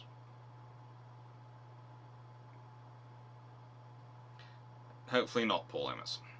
Actually, the books are written. It's whether I can get, as I've said before, it's not the writing of the books which is the problem. It's getting the pictures and the things put together so I can actually publish them. The writing is, and the research is fairly easy. It's go to National Archives, it's go to various archives, and I've got to visit another couple of archives before they'll be finalised, but they're mostly written. But the thing is, it's getting the pictures to finish the books, and it's paying for the rights to publish them. And yeah, I'm very lucky in that Drac has very kindly offered me a large collection of photos for the Flower Class book. But that's not going to be all of them, and there are some which I do need to buy to illustrate for the book, and those are going to cost money, a lot of it. Which is why I'll be burning off that stress in the gym while I figure that one out.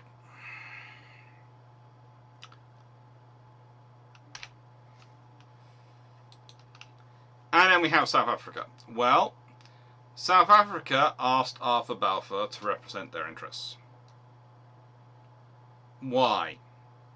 Why would they nominate Balfour to sign on their behalf? Well, because Jan Christian Smuts knew him, and Smuts couldn't go himself. Which is rather a shame, because he might have met someone who he would later be dealing with, and it might have led to a more pleasant dealings between the two of them. But here you go, here is Jan Smuts in another of the war cabinets.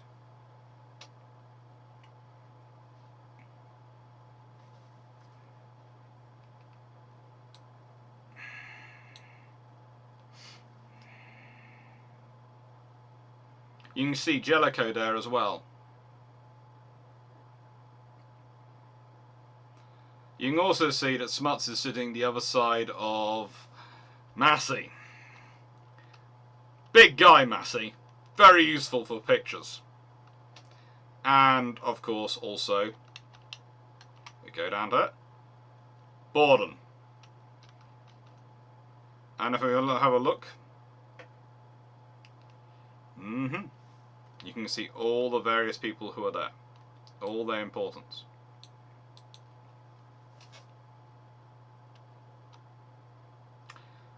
South Africa's main thing. They always actually were happy to have quite a professional, quite a well-trained army and police.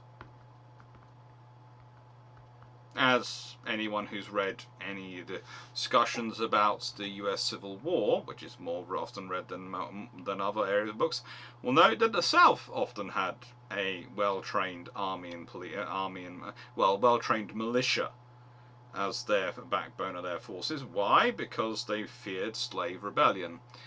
And in South Africa, it's not slave rebellion, but it's certainly not far off it that they worry about, and they had a fairly strong military force as a result. But naval spending is not something which came naturally to them. They were prepared to put a lot of money into infrastructure, though, and they were starting to build that. And there was a potential possibility that they were going to be persuaded on cruisers, although they weren't particularly keen on them. And again, if the larger treaty definitions had got through, i.e., let's say, not just the larger treaty definitions, but let's say that that the Dominions had all kept faith and the 48 county class cruisers had been built in that period up to 1929. The odds are Canada and Australia would probably both be leading the numbers. So Canada would probably, Australia, and they probably would have had, well, possibly as many as 8 each. Quite possibly as many as 8 each, but probably it would be about 4 to 6 each. South Africa and India would definitely be in the 4s, and New Zealand would be roughly 2 to 3. And when I say in the 4s, I mean between 3 and 5, but somewhere in the, probably 4 each. You could well have had 5 squadrons of 4, but in that if that happened, at least two of the New Zealand ones would have been Royal Navy ones, which were Royal Navy crewed, owned, and everything. So in reality, you would have had what, 18 procured by the colonies and 22 by Britain.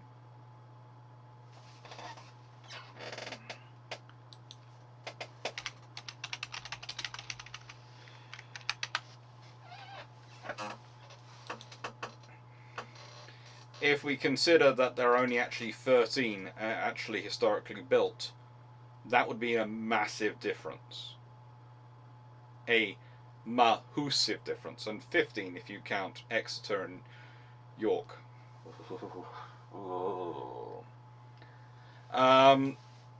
So yeah, those are some of the realities they're pushing for. But South Africa doesn't want to spend on Navy. Again, they think because of where they are in the world, they can to an extent ignore naval affairs. That people that who's the big threat to South Africa? Think about that. Think about South Africa. Who is their threat? No one. They have the strongest military in their area, and most of their borders are British colonies. Those which aren't are definitely not colonies anyone wants to launch an invasion for. So anyone who's coming to them has got to come a long, long way. In which case, the British Mediterranean fleet will probably come down through the Suez Canal and into the Indian Ocean to intercept if they're coming from that side. And, well, it's probably the Atlantic fleet will deal with any threat which is coming from Europe. The home fleet, which will deal with that. Or, if it's coming from America, why would America want to invade South Africa?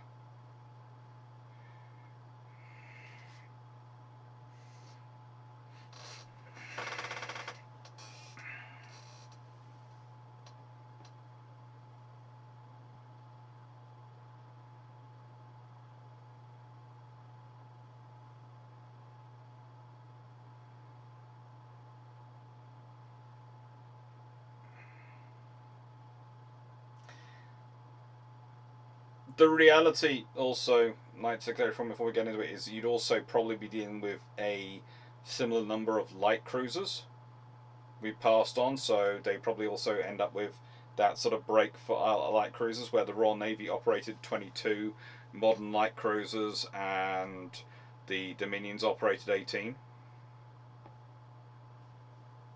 And yes, Melanie is right. Absolutely, Medfleet couldn't possibly be occupied. Yeah, the thing is, you have to remember about a lot of these people is that they're not necessarily the most strategic geniuses, or rather, they see the world through the lens of what affects their own nation. They're not doing 3D chess. They're thinking about them.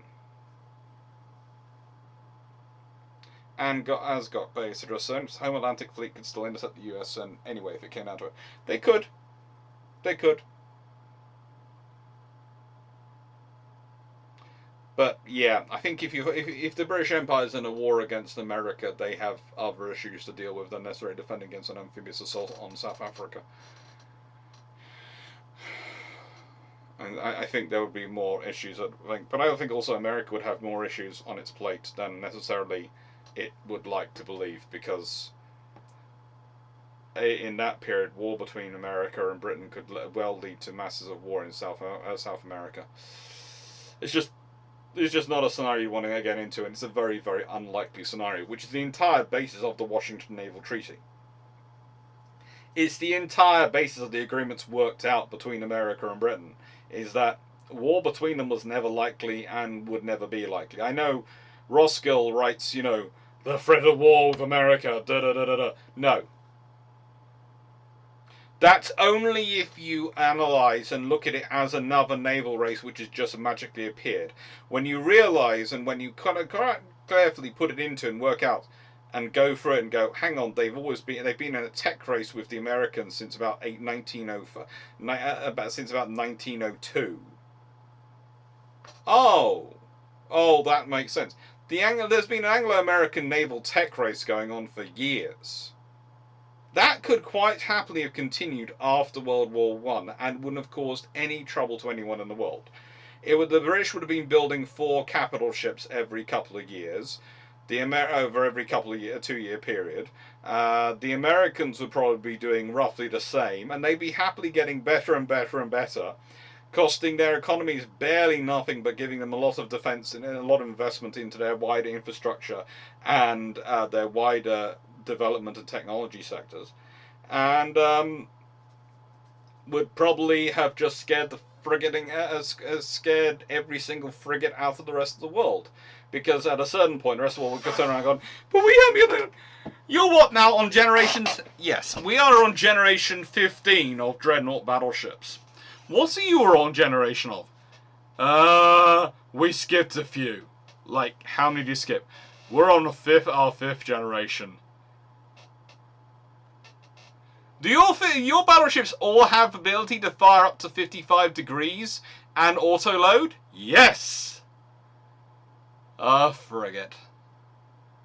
We've lost the ability to... We are no longer part of the world as far as you two are concerned, yes. Do you two even bother with the rest of us? Nope. Not at all. Are you guys going to fight each other? Nope. Not at all. What are you doing this for? Entirely it's national pride over who has the coolest, sexiest battleship. It's entirely that. And the ability to beat up the rest of you whenever we feel like it. That would be it. Hey, caramba.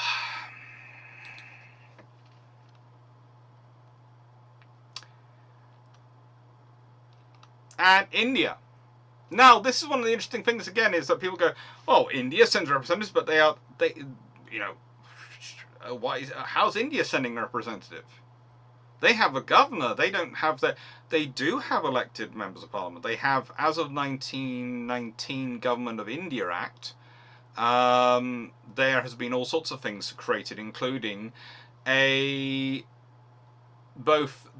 fact that there are natives, Indians, on the Viceroy's Council, including Sir S.P. Singh, who was the first native member of the Viceroy's Council in India and senior legal representative on it, and I think is pictured on this picture.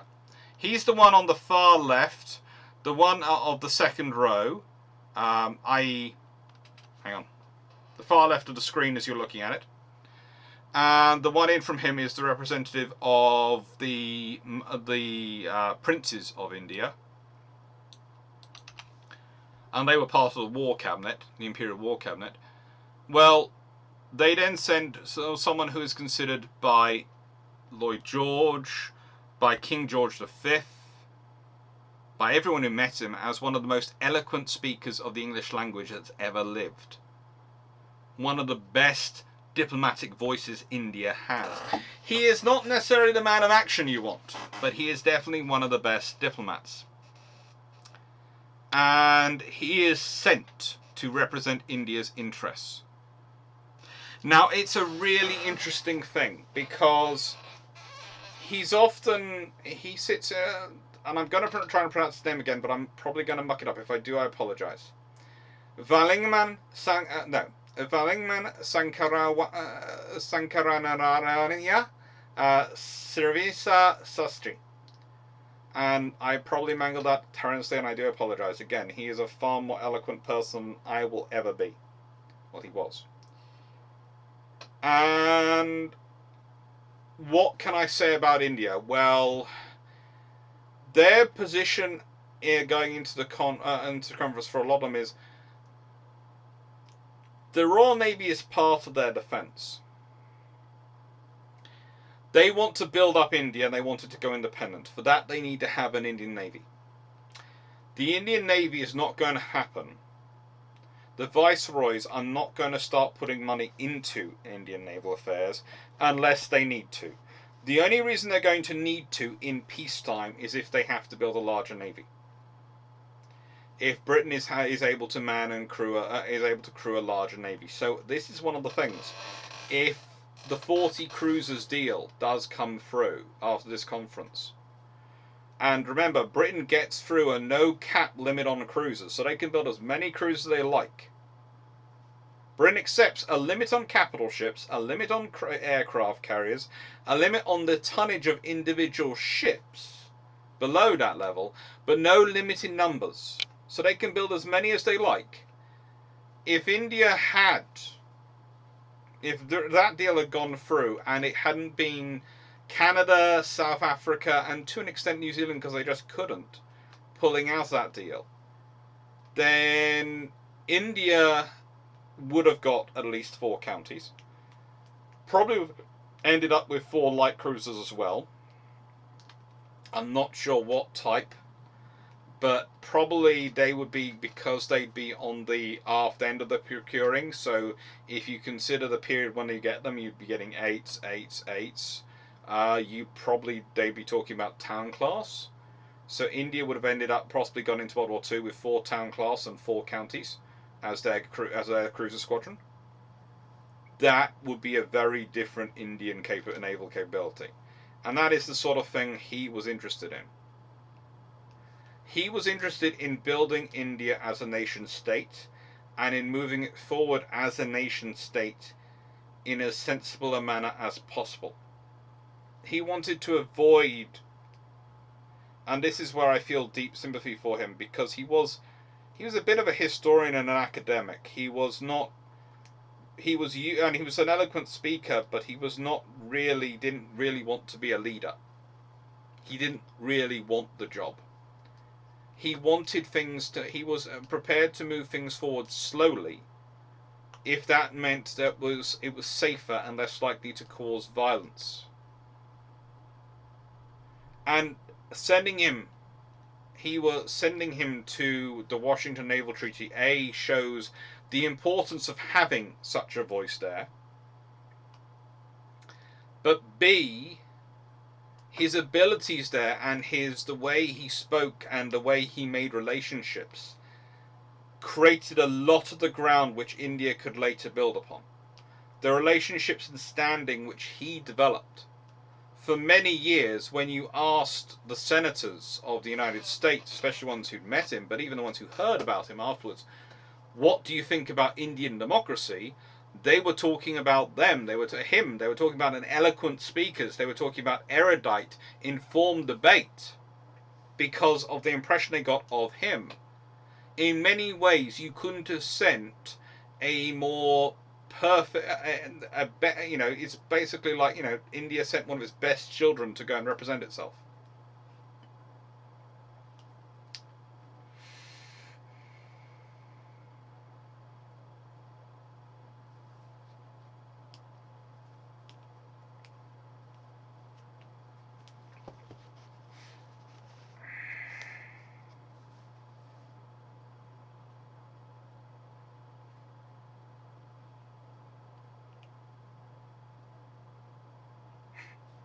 Yeah, the French are like, we just figured out the main battery should have longer range than the second range. Well, you got the yeah.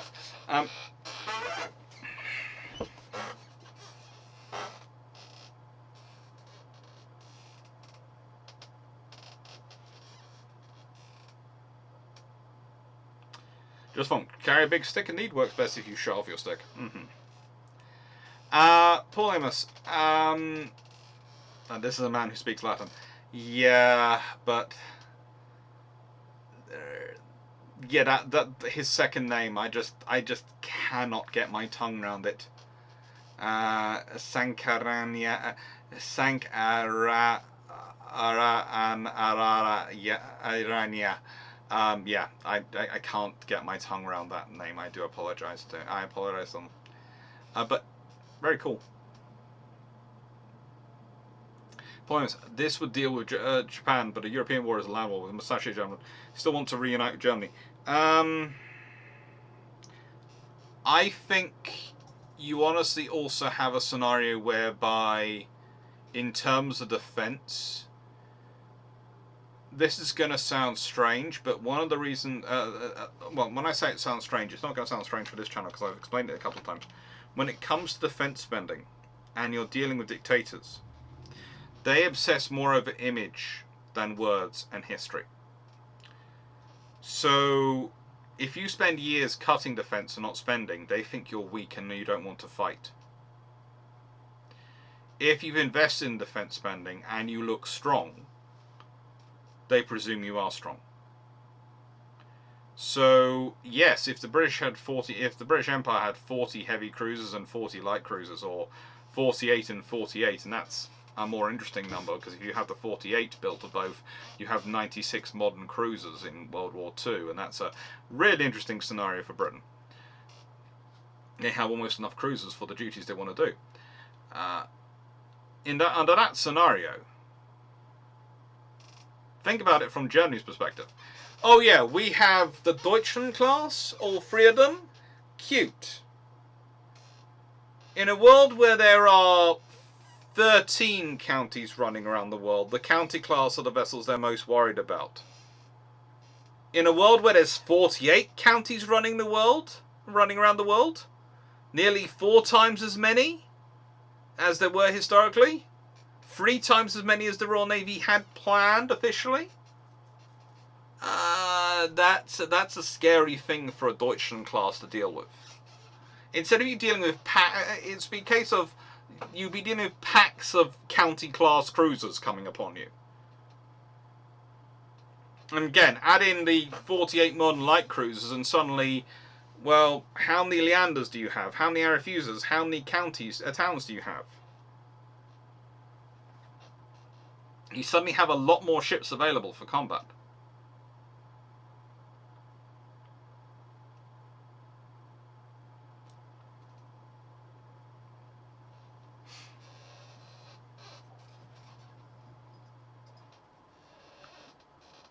And for the mustachio gentleman, that becomes a factor he has to think about. But also think about it from the British perspective. You suddenly have that many modern cruisers to deploy.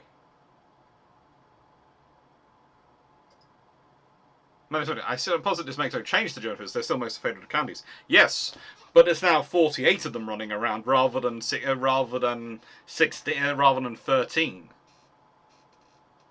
That makes a big difference to your nightmares. You're more likely to run into a lot of them. And again, if you're talking about it, then if you could point to the Battle of River Plate and you go, well, what is the Battle of River Plate like if the force engaging the Graf Spray is 2 full-fat counties, i.e. 2 8-inch gun counties, and 4 light cruisers? If there's 4 Leander class and 2 counties there, that's a scary force. For that, in the nicest way, Graf Spray ain't getting away from that. And that's just doubling the force there. Not as I could probably do treble it and put 3 counties and 6 Leander class. It's just not a good scenario for them.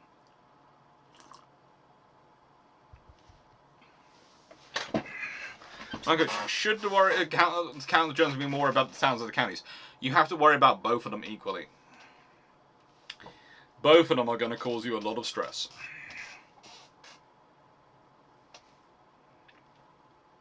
And it would have had an impact on pretty much anywhere. Again, it's a case of you start working through losses. If your starting number is 48 and you lose 1, you've still got 47. If your starting number is 13 and you lose 1, you've only got 12. As my creatures put it, more cruisers equals more hunting groups equals raiders hunted down more quickly. Yes.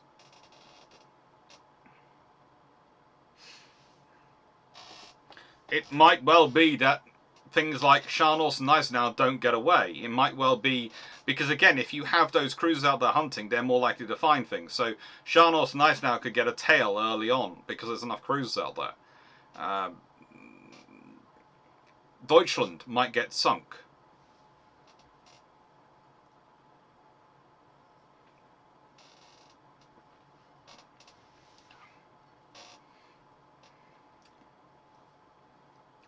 So this is the reality. But again, all these people, all of them, are really not keen on masses of on having another war. And that is really the base point of this conference. They're trying to avoid conflict. They've dealt with conflict in terms of Germany. That's the Treaty of Versailles. Although America has had to go their own way on that because they don't want to be part of the League of Nations. So now you have to deal with the threat of war, the other potential causes of war. And you could argue that actually the Washington Naval Treaty is almost necessary because of America not being part of the Treaty of Versailles.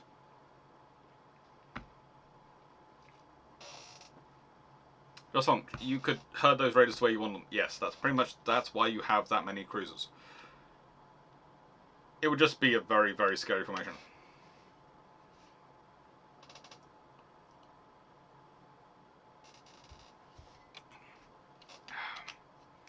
So then we have the French government. Okay, so I would like to point out that the French government is the first government I have divided the government between two slides. And I've done this because, as I've said before, France is frigging weird, okay? Their governments rise and fall at a drop of a hat. Technically, while this conference is being negotiated, the Prime Minister is Aristide Briand, who is Prime Minister from January 1912. Hang on, January 1921 to January 1922. Let me just change that, because I'm not. That's definitely a typo. He definitely wasn't Prime Minister for that long. No one gets to be Prime Minister for that long.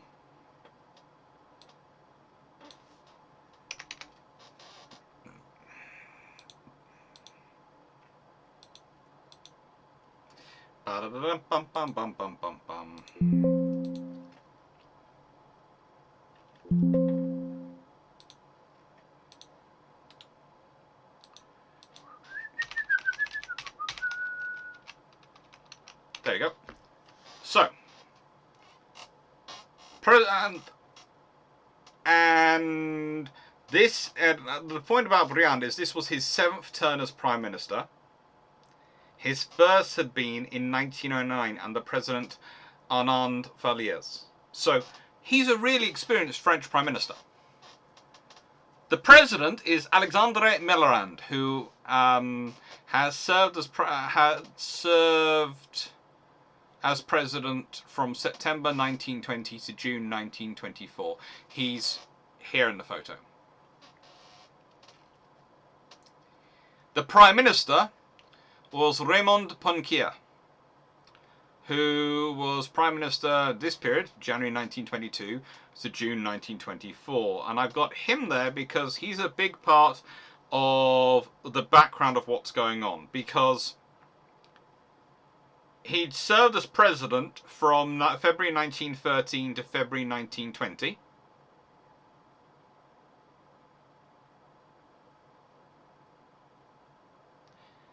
He'd served as his first term as Prime Minister had been January 1912 till January 1913, and yeah, he is a big part of French politics.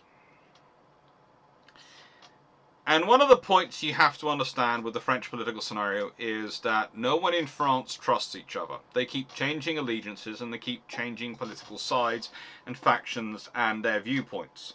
They are all united in three things. One, that you must have a robust, vigorous political debate. Two, it must be passionate. Three, they do not trust the army the army and the armed forces not to take over and kick the politicians out because they've done it before. And to be honest, as a fourth, they're united on that World War I was an absolutely vicious war and they have been absolutely destroyed by it. And that they want to rebuild France by crushing Germany.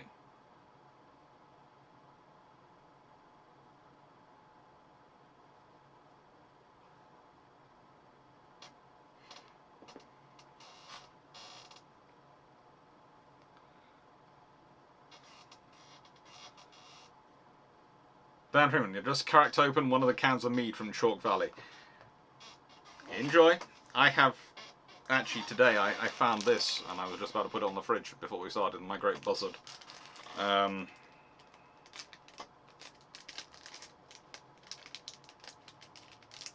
Cabinet magnet. If I take it out of the plastic, it might not shine quite so much. There you go. Great buzzard. On my cabinet, on my fridge.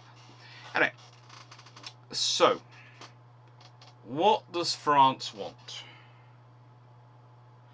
France doesn't really know what it wants, but it knows what it can't afford. It can't afford to have a building race with Italy at this point. And why can't they afford it? Because their population has been quite so damaged by World War I. It's not the killed which are the problem. It's not the dead which are the problem at this point. And this is going to sound terrible.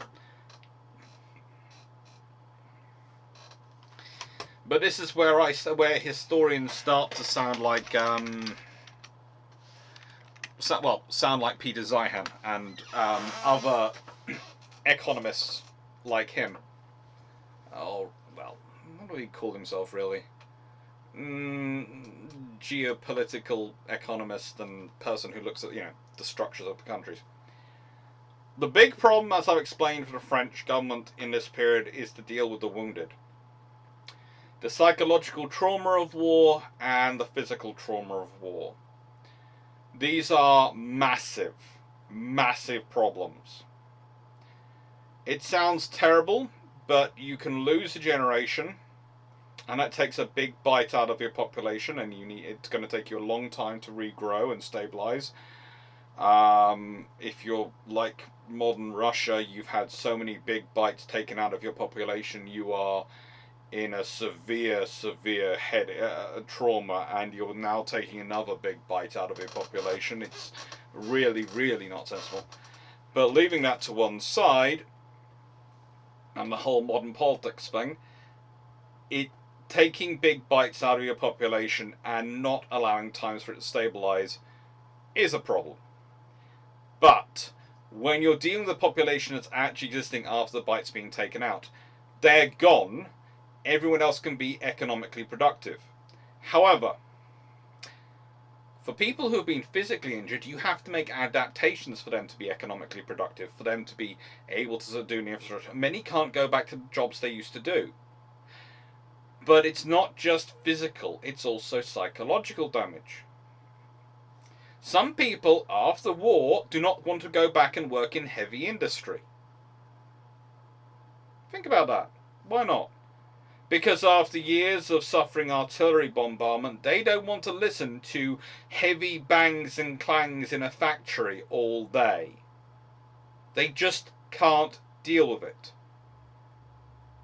Their bodies and minds have been pushed too far. Everyone is an individual. Everyone has their own issues.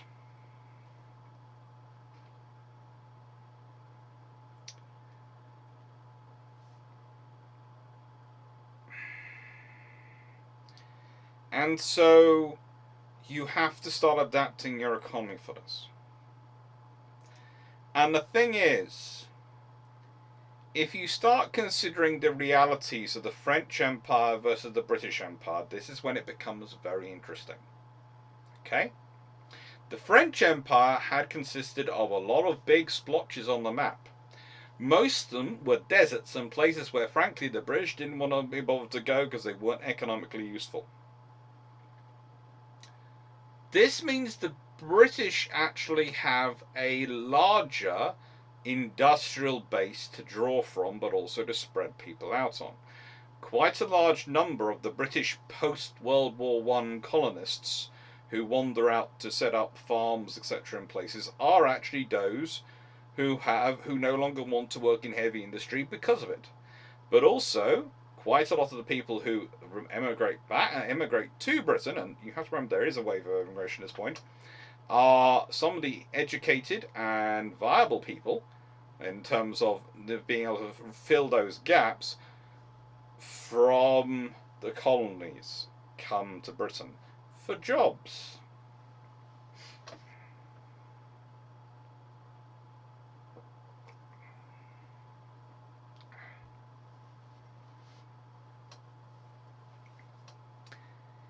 And so you have this.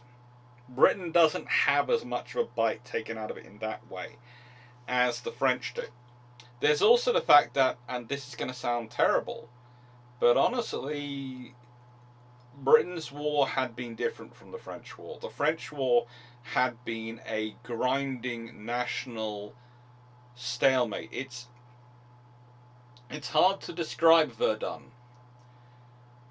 but basically take whatever mental image you have of Stalingrad and make it worse. And you will sort of get an idea for what Verdun was like and the area and the war around Verdun and exactly what happened to the French army and French population there. And then spread it out over quite a large section of the line. Because again, we tend to obsess with the name Verdun, but it wasn't just Verdun, it was quite a large stretch of the line. It was a grinding, vicious fight on both sides. And please, don't think it was only the French who suffered. The German casualties in that sector were also absolutely horrendous. This is another thing when people turn around and go, oh, the German army wasn't defeated in World War I. Have you seen the losses they took in that area?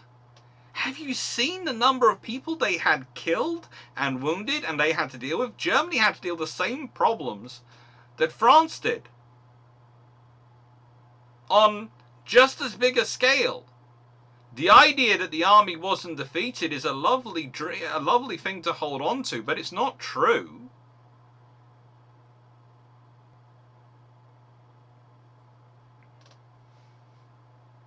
And so France is dealing with that. And this explains this. This is Astrid Briand. He isn't pictured on the previous page, but I wanted to point out this is when he is Prime Minister. He's Prime Minister July for last time, July 1929 to October 1929. He'd been preceded by Raymond Poincaré. Where did I see that name before? Oh yeah, that's that gentleman who succeeded him then. Okay. And he was also in office November 1925 to July 1926. And he was in office January 1921 to January 1922 under President Miliband, and he was succeeded by Raymond Poincaré. He was in office October 1915 to 17th March 1917, and this was under President Raymond Poincaré. And he was in office as Prime Minister January 1913 to March 1913, and preceded by Raymond Poincaré.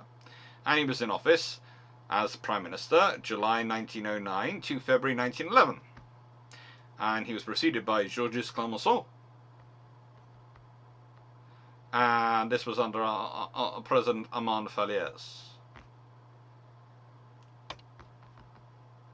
The point is that the situation which France had been in prior to World War One, where they have an ever-shifting change in terms of politicians.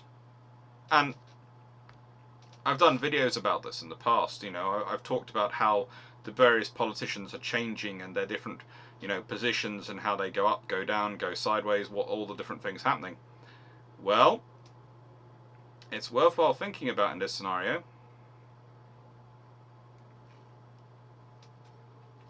In that, if you have a constant change in leadership, think how long any Prime Minister gets to actually influence events.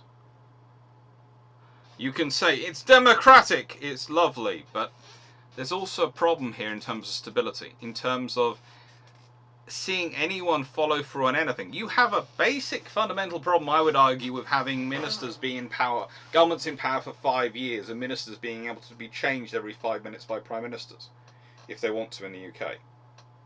A fundamental problem, in that ministers cannot really be held accountable, because the programs were usually started before they entered position.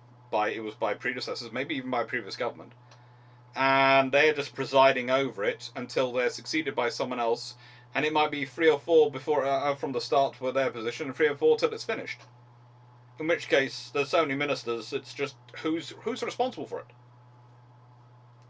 And again, it's the same with prime ministers. What accountability is if you're not in power long enough to actually do anything? So this is a problem. Again, it's one of the reasons why I would like to move to an 8-year cycle of elections, but I'm told that makes me very, very unpopular. People go, no, that makes them less accountable. And I go, actually, it makes them more accountable, because in the nicest way, it means they're in power long enough they have to actually deliver on something. If they don't, then in the nicest way, they're gone. It's far easier to judge someone over 8 years than it is 5 or 4 years. Because these days, that can be a fluctuation. In the nicest way, you can point to COVID and go, well, that changed everything for 4 years. So the government can completely go, of course we haven't delivered on anything we promised to in our election campaign. COVID happened and we've had no time since. Or X or Y has happened. And that's modern governments. This is 1920s governments, 1900s and 1910s governments. They're even less held to an account, because where's the information going to go? So the French don't really have a decent strategy. The most strategy you have, the most sort of person you have there, is Raymond Poincaré and Alexandre Milland. And the reality in this is, you can see this in the level of delegation which goes. Because the level of delegation is this. The French representatives, Mr. Albert Sarraut, Deputy Minister of the Colonies. This gentleman. Please note, he is an absolute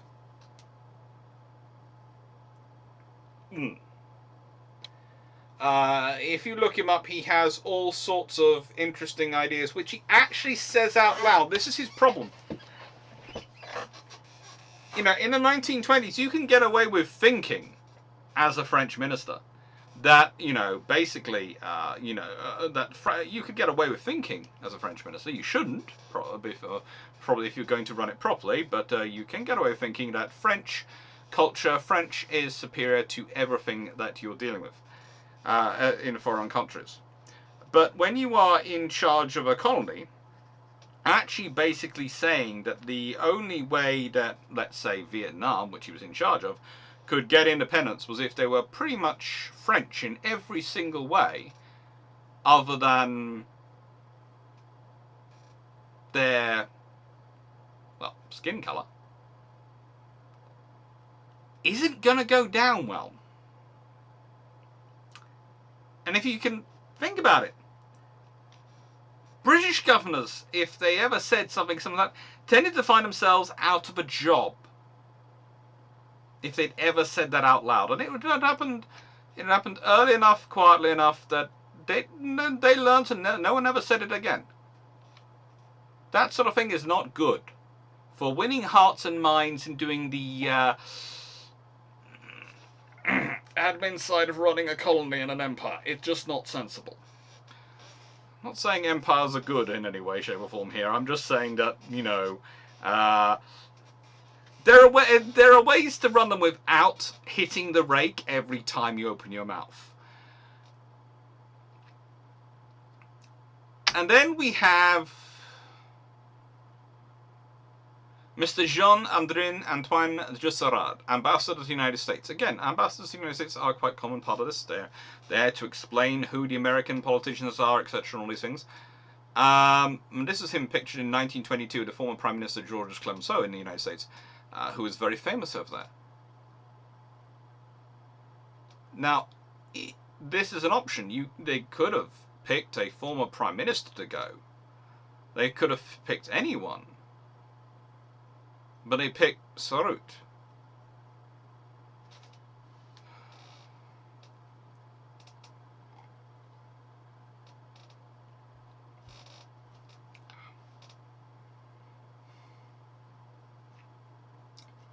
And so, what can you tell from this?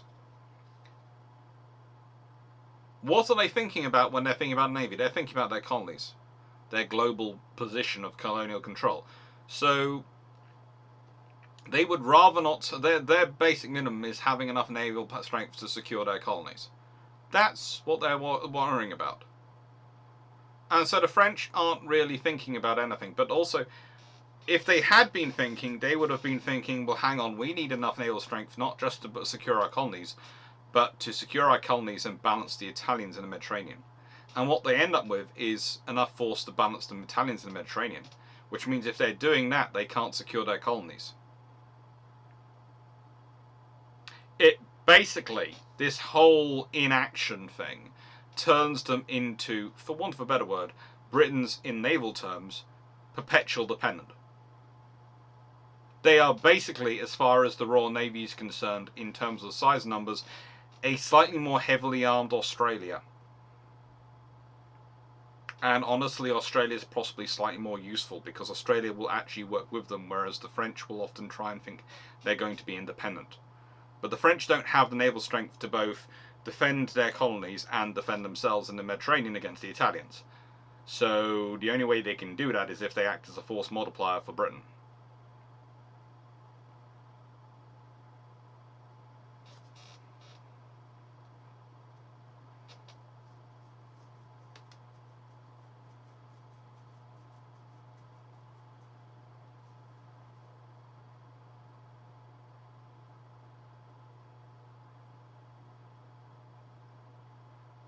Jacob, I've been a tourist in No Man's Land that's still eerie. Yeah, it is. I've seen the Somme Passchendaele cemeteries along the German landcard territory and minerals missing on the British side. That was bad enough. I'm glad I hadn't seen the ossuary of Verdun.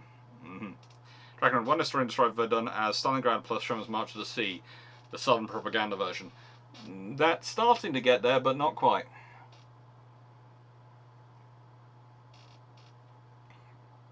That felling when the enemy pieces appears to the Himmler line without even setting out to, when they that feeling when the enemy pieces appears as the Hindenburg line without even setting out to, when they launched the 100 Days Offensive, but you still claim you didn't lose because you are Ludendorff and don't understand what logistics is.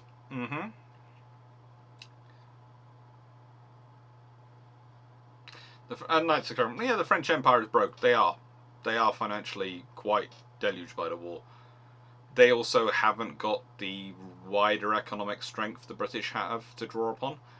Dan Freeman, the flaw of the French system was that because the government fell, they didn't have elections. So just because the government fell, they didn't have the elections. So it was a case of rearranging the same pieces to hold over a new government, and again and again and again. Yep. So it's basically constant musical chairs.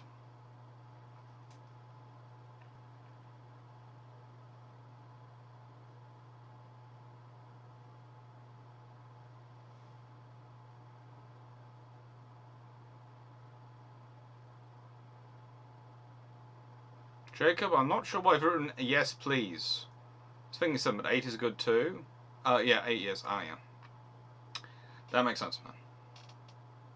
And Rune on agreeing. Yeah. So is it part of the reason why Japan had the run of Vichy colonies in the 30s? Is that part of the reason why Japan had the run of the Vichy colonies in the 30s? Yes.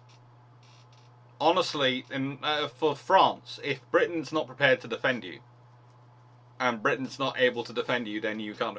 And that's the other problem for Britain, because if you look at the treaty system, Britain is dependent upon France neutralising Italy in a European war in Mediterranean.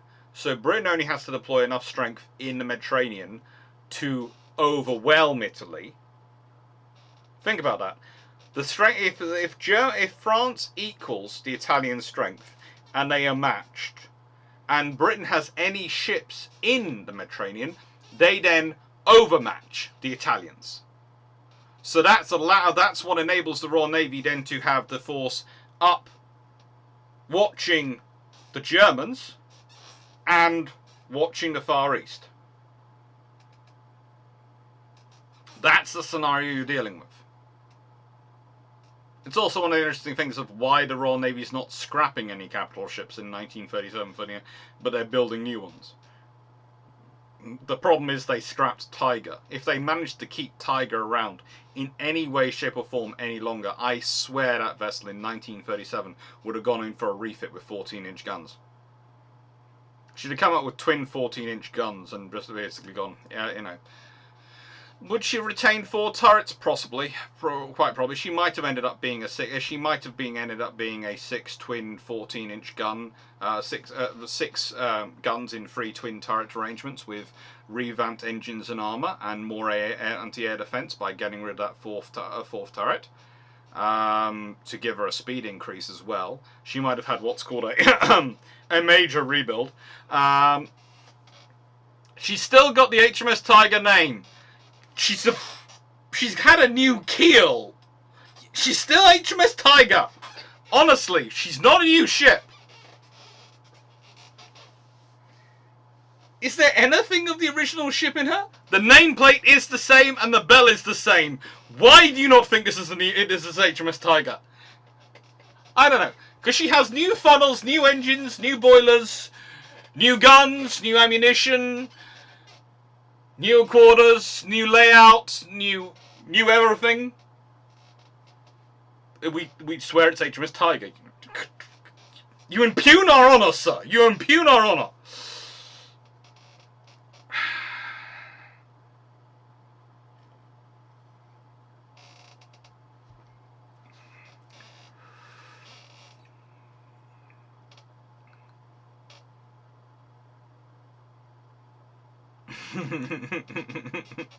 That's what, haven't you heard of this ship?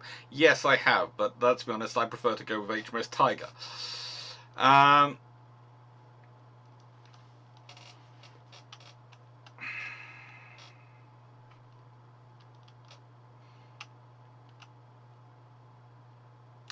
So yeah, France just collapses, and they really don't know what they're going to do.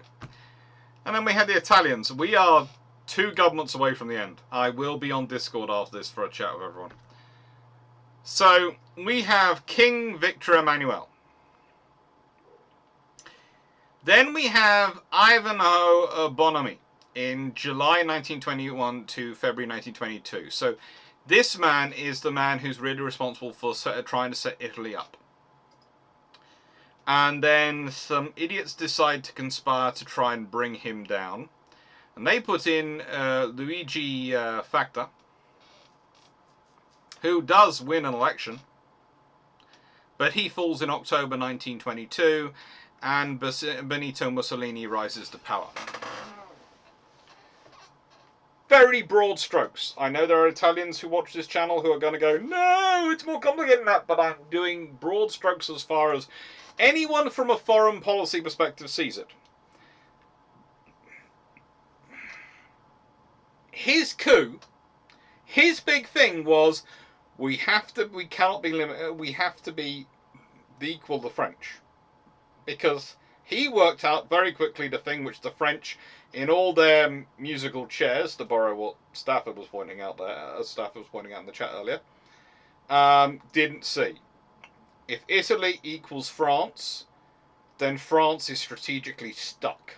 They can either defend their colonies or they can defend themselves. They can't do both. So someone's put this week in the Patreon questions, what would a war between France and Italy be like in the 1920s if other powers don't get involved? And the first point I'm going to make is, it doesn't matter if other powers get involved. What matters is if other powers look like they might get involved or just start, turning up randomly in colonies. Because then the French are going to be in trouble, because the French colonies are all around the world. The Italian colonies are in the Mediterranean. Yeah, you'll go, well, they have, here in North Africa and etc. They have some, but they're very few and far between, and Abyssinia doesn't come till much later.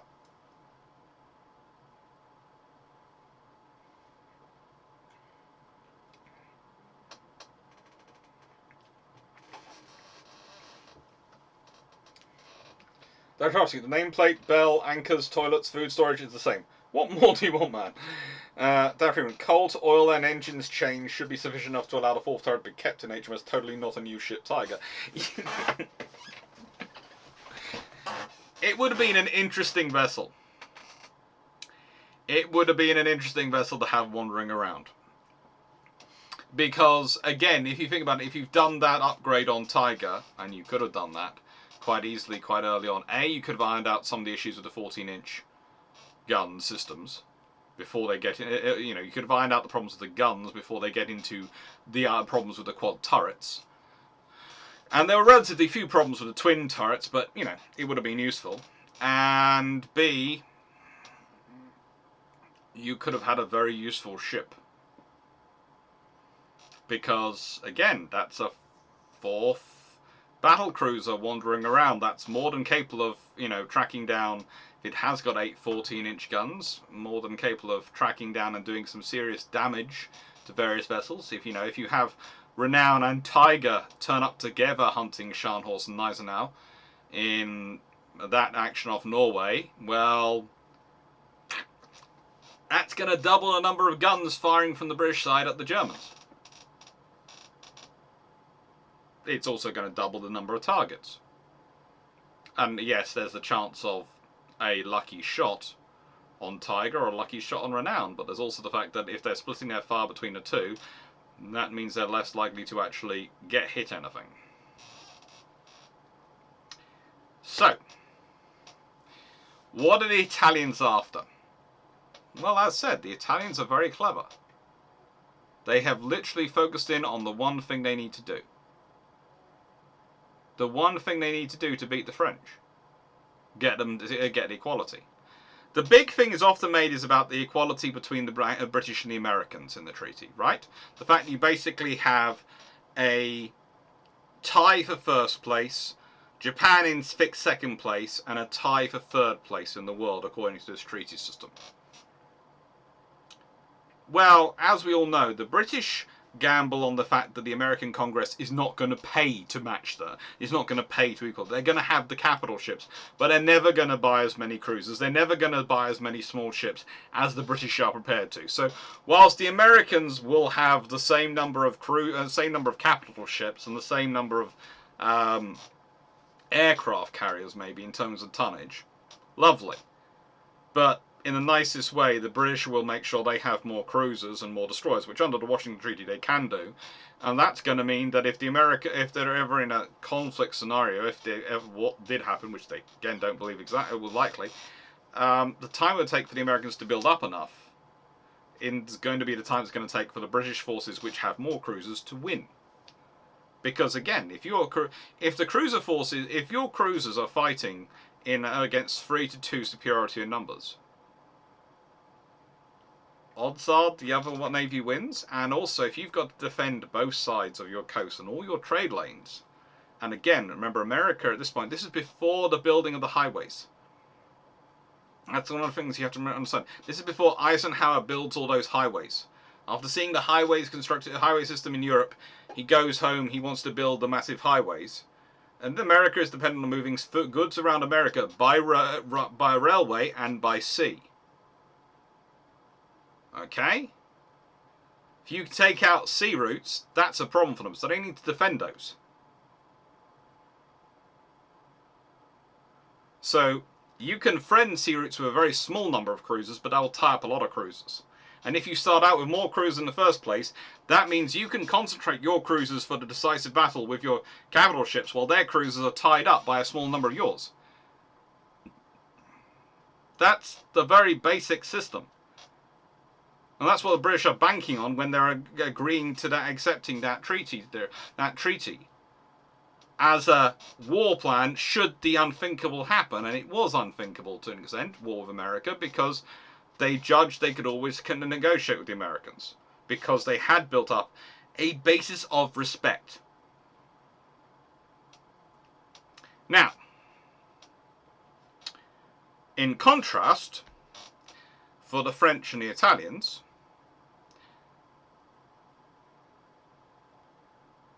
it doesn't matter. It's confined waters. And they both have similar levels of infrastructure. Because whilst the French theoretically have more yards than the Italians, the French yards make the Italian yards look efficient and look well supplied. And also the Italian yards are able to do something which the French yards never seem to manage to do. Standardise! The Italian yards can actually build the same thing. You order a class, you get a class that are actually similar enough they can operate together as a class. It's amazing. And this is before Il Duce or anyone comes along. The idea of Italy being inefficient before Il Duce or anything like that is entirely propaganda on his part. It's just, they are good at that.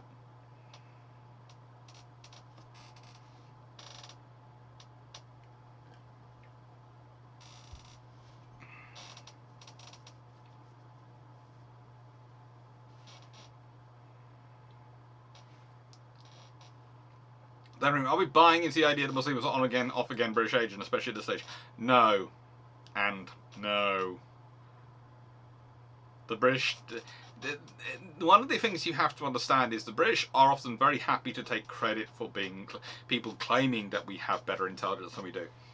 We have very good intelligence in certain parts of the world. But those are usually are not famous politicians. One of the things you have to remember is our information we have on the Italian Navy and the Italian things often comes from our engineering connections, and it's the same with Japan. Our political groups are often compromised, but our engineering intelligence is often very good. Take care, Stafford. Safe drive.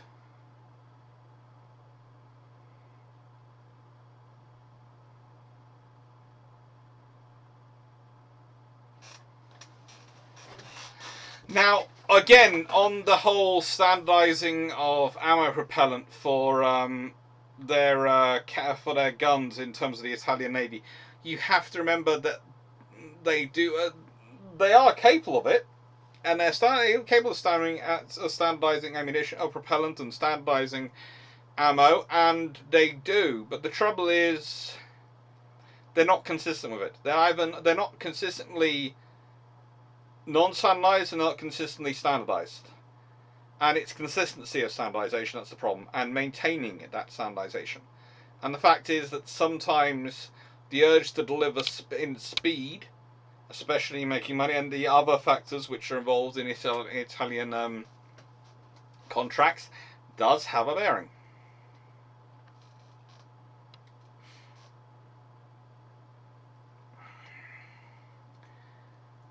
So, Italy is pursuing a policy of growing itself at this point. But please do not forget, we are talking about a nation which had conclusively beaten the French in the Franco-Italian naval race prior to World War I. And had been in a tech race with the Austrians, which had been so fierce it had factored into the tech race going on between Britain and America, in that Italy is the major partner. Often people go, oh, it was Britain, America, and Japan in a tech dreadnought race. And I go, no. Italy is there. And the reason Italy's there is because they're facing off against the Austrians. The Austrians are therefore feeding into the tech race, but they don't really produce enough, and because of where they're based in the Adriatic, they are usually a secondary concern for most for the larger nations, because in the nicest way, if the Austrians sent out the 4 Tegetthoffs to fight the British, and it was a solar war against the British, the sheer volume of dreadnoughts which would turn up would be just a case of, oh, sugar. But that meant that for France, they were completely out-teched by the Austrians, and it meant the Italians really did invest and build good naval infrastructure.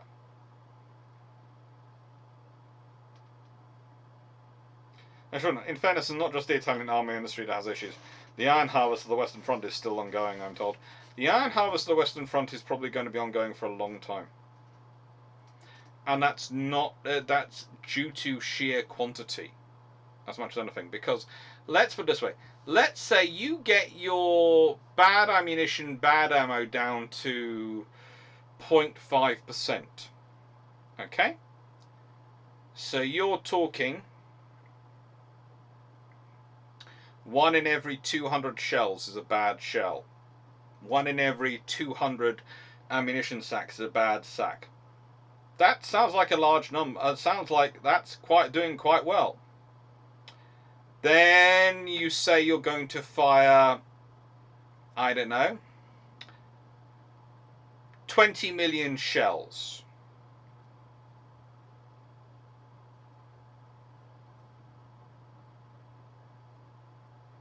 How many bad shells is that then left?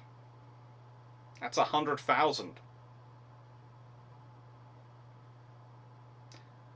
You fire shells in the billions, or as they often refer to them at the point in British accountancy, thousands of millions, because billion at one point was a million in British definitions. And it gets close to British definitions of billions at that for that time period. You are going to have a lot of bad shells. It's not necessarily, because no amount of quality control will eliminate those bad shells and that bad ammunition completely. No amount, it won't. There's always going to be some that go through. And yes, I was told initial bomb 1.5 million shells. Some might have been worse than 1 in 5.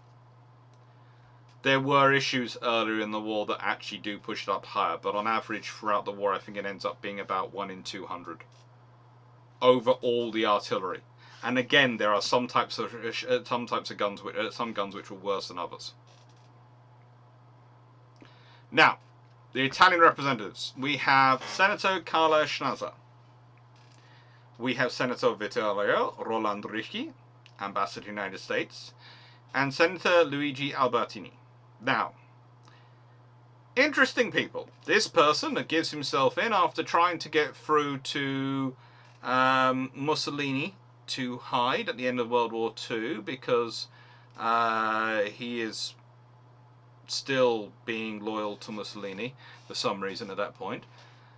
This gentleman spends his entire life trying to be an advocate for the centrists. He welcomes Mussolini at one point to try and stop the rise of the communists in Italy, but then he spends the rest of his time, and even this is while Mussolini is a dictator who, this is one of the reasons why I say the Italian dictatorship is an interesting dictatorship, because you have this person standing up in their government, in their parliamentary house, regularly decrying the Italian government and saying they're doing the wrong thing and bad things.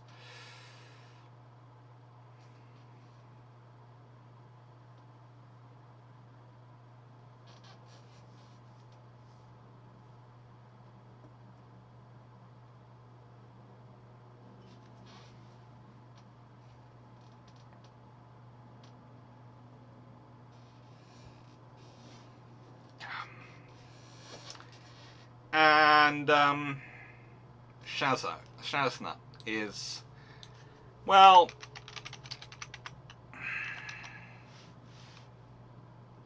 I'm hoping I can pronounce, I can find the correct notes.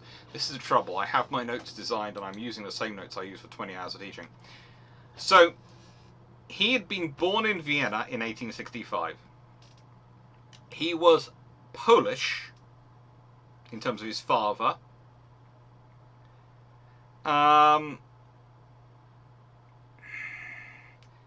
They moved to Rome, and in 1888 he had obtained Italian citizenship.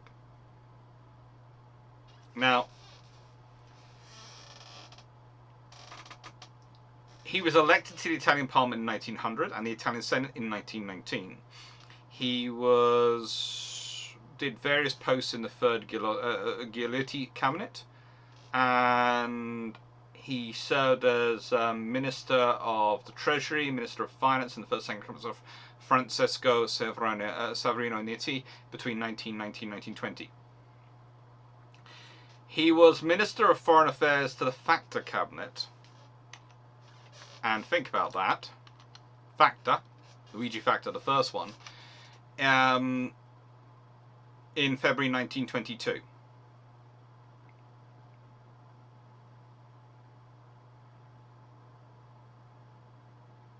He was also one of those who stayed in power, stayed trying to assist and run the country during Mussolini's reign.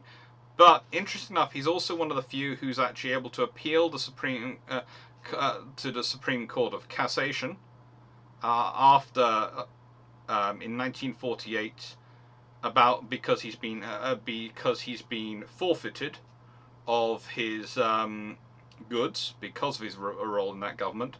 And he's actually able to successfully appeal it on the grounds that he never actually did anything fascist. He was just running the country. And this is one of the other interesting things for the Italian government.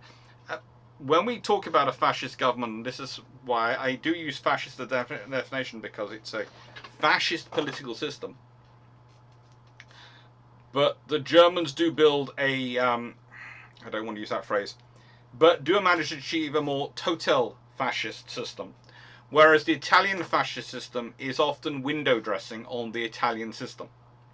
And whilst there is a lot of fascist involvement and fascist power and presence in the Italian government system, there is a sufficiently large body politic of the still going Italian presence. And the fact that because of a certain person called Victor Emmanuel, that Mussolini never becomes head of state.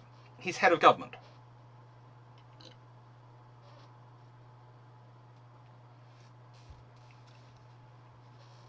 So he's a dictator, but he's also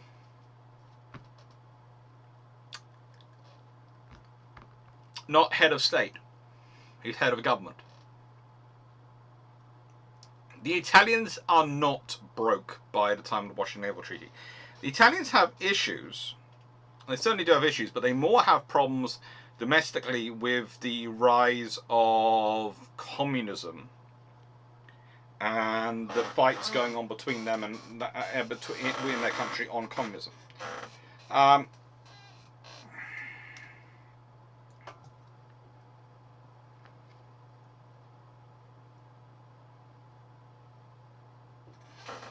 You're always allowed to call Duce an idioto. I call him many far worse things when I do actual videos on about the Italian war effort, and when I do various things, because honestly,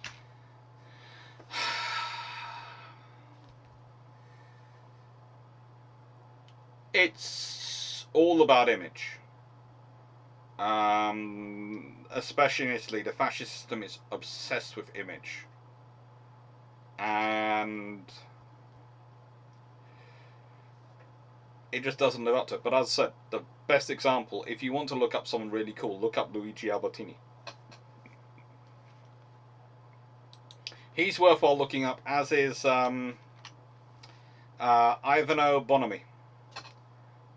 They are some really cool characters.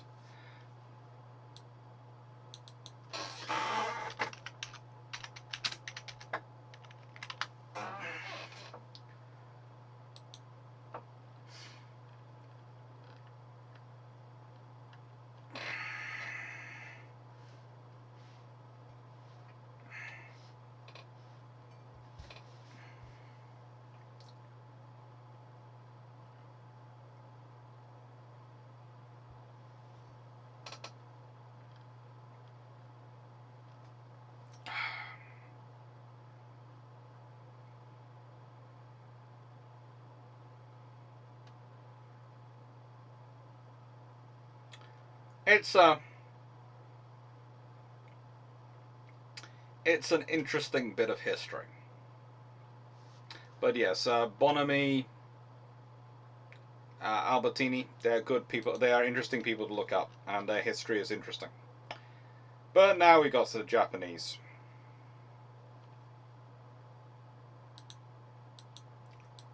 And this is where things get really, really weird. And I'm going to give you a challenge, because I have been for years trying to find an English copy of Hara Takashi's diary. There were translation of sections done of his diary for General MacArthur. There were sections of it done, but I am told somewhere, some many years ago, in about the 1960s, someone did produce an English translation of his diary. I have never managed to find a copy. I would love it, because it is a full of interesting history of what was going on in Japan at this period. He was a civilian. He was assassinated.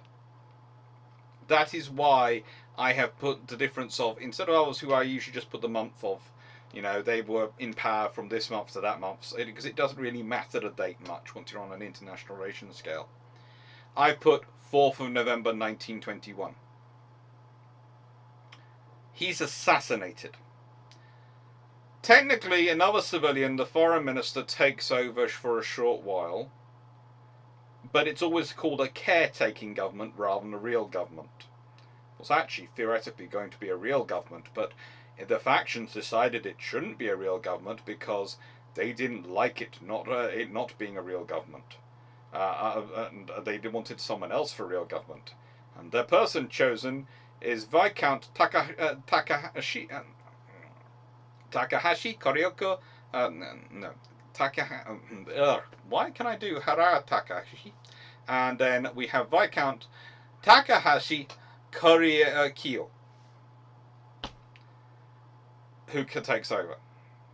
Now, this means he takes over literally for the period of the negotiations and the sorting out of the Washington Naval Treaty. The interesting thing is, the person who comes back and takes over afterwards was his naval minister, who had been sent out to be the lead delegate to the Washington Naval Treaty after this Prime Minister goes.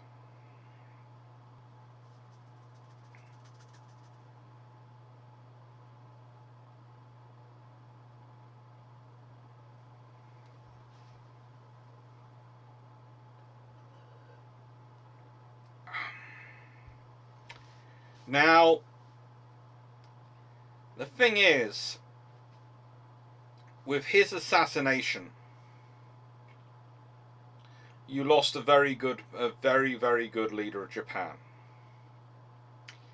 You also lost one of the possibly the first start down a different route, because whilst his Admiral Naval Minister was away at the Washington Treaty and negotiations, instead of appointing another naval officer into the post, he took on being Naval Minister himself.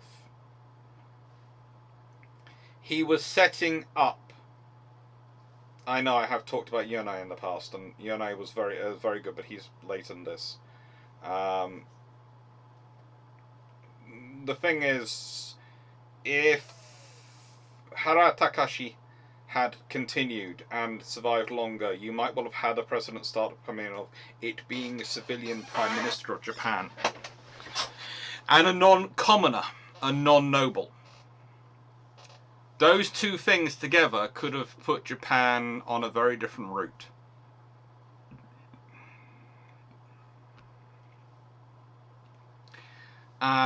Viscount Takahashi Koryoku tries his best, but he is ultimately a noble.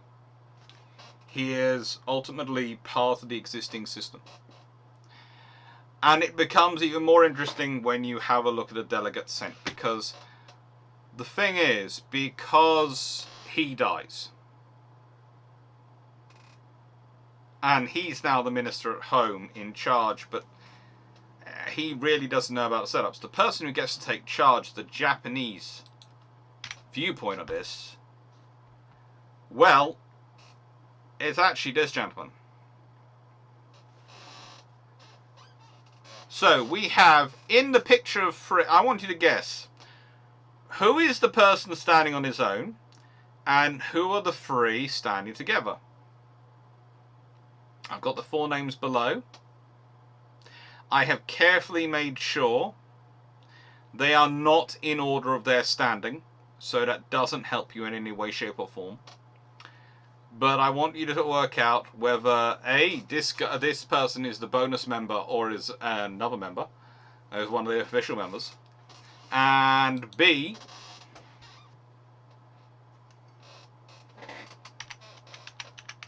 I would like to know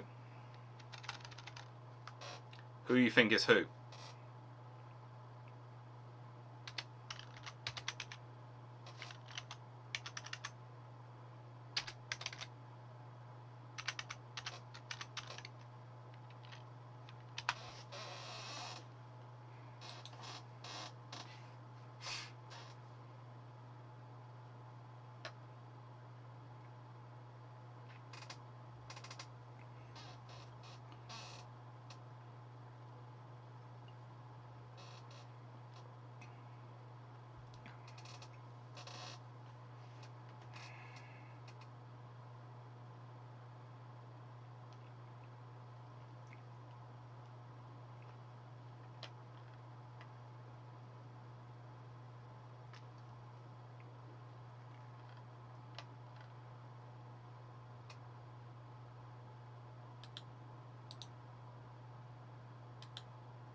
This picture is taken at the conference. This picture is actually taken at the Washington Naval Conference.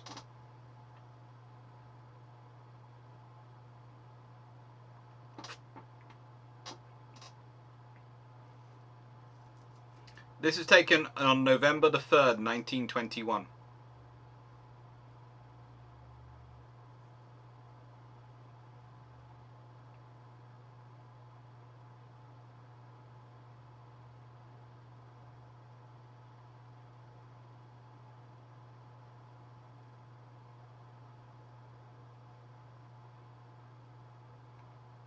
Okay, so bonus member Prince Tokugawa Ieyasu, a leader of the Tokugawa clan, the clan which had ruled Japan for a long time, and their last leader and head and basically leader of the senior house of the Japanese Parliament, probably one of the most influential and pro-democratic figures, a big supporter in many regards of Hara Takashi, and had gone out there to assist the democratic elements of Japan because he was worried about this gentleman, Baron Admiral Tomosoro Kato, Minister of the Navy, and very, very pro-military spending. He became Minister of Japan in recognition of his performance at the Washington Naval Conference. He was considered to have done well there. But he did like a cabinet consisting of bureaucrats and members of the House of Peers, which was very unpopular with the Imperial Japanese Army. He withdrew Japanese forces from Shantung in China, ended the participation in the Siberian intervention, but unfortunately would succumb to a late-stage colon cancer.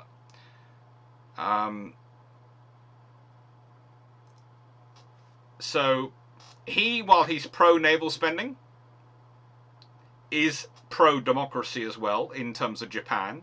He tries to keep things the army is very pro things being run and the military faction by military officers and by nobles. He tries to balance this by having the House of Peers and technocrats as, well, bureaucrats, people who are skilled civil servants, as members of his government. This over here is Baron Kijuro Shidera, ambassador to the United States.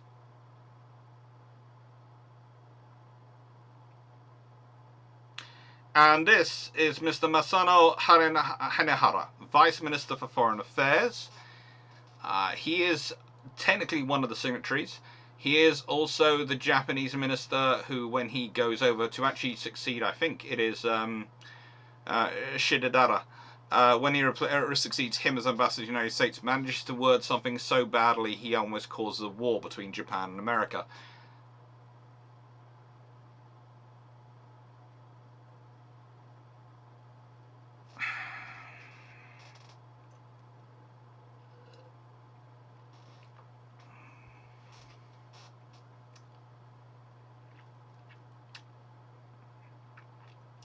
So these are your delegates. You could have not a more powerful delegation team.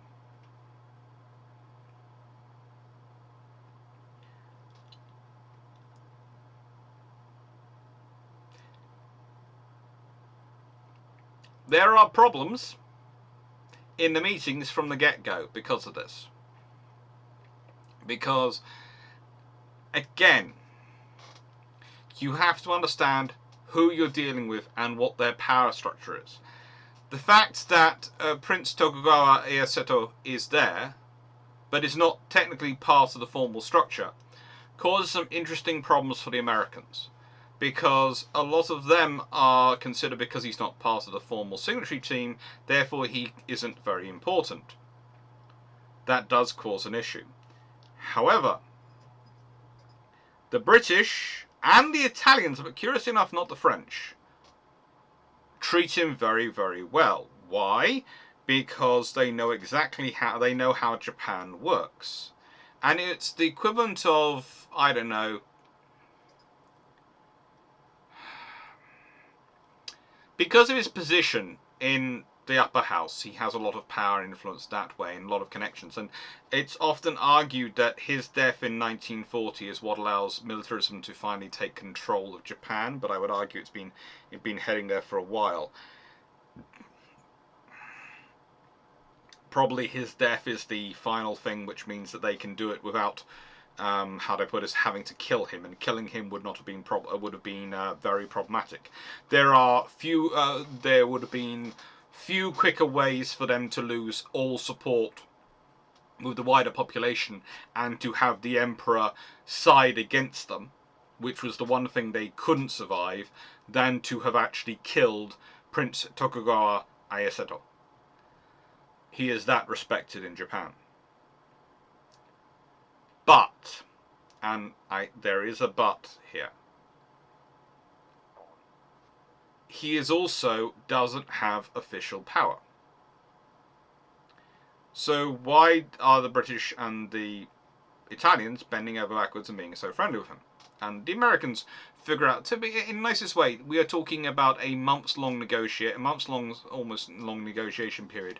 I have the actual form here, and it gives the dates beginning.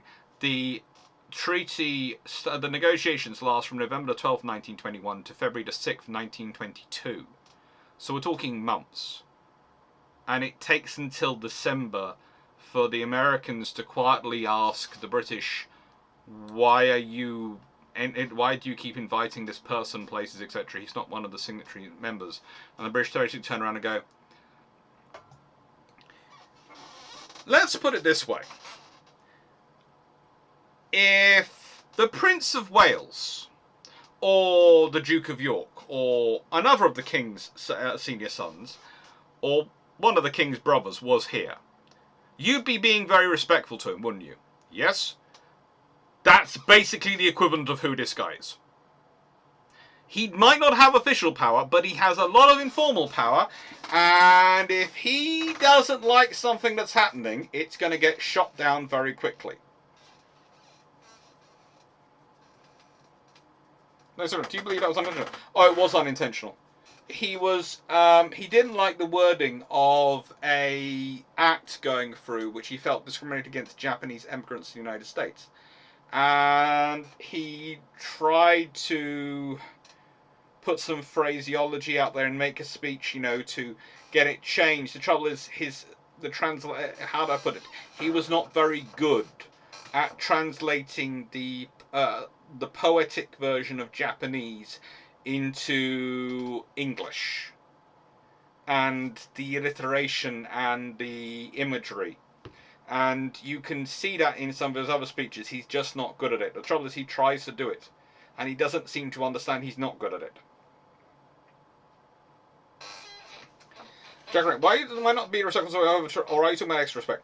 I'm talking about extra respect because, you see, when you're talking about how do I put this, a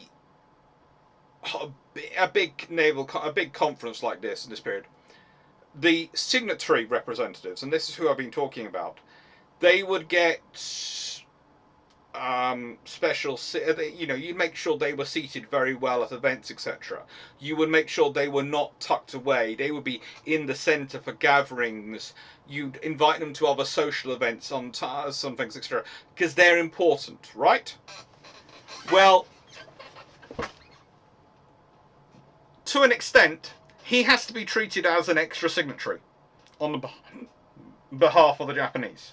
He's like having another signatory person there who might not be officially going to sign it, but he has that force.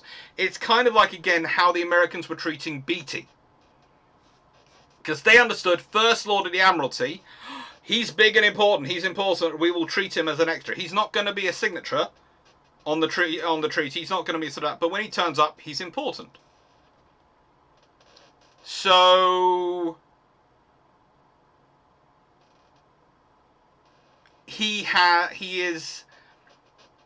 it's a problem in that it's almost a cultural thing. For the Americans, they understand, because of the way they've set their system up, he is not named. So, he must not be important. He's not one of the signatures. But he is. But it's more a how do I put this? It's looking for the informal power brokers who are coming along.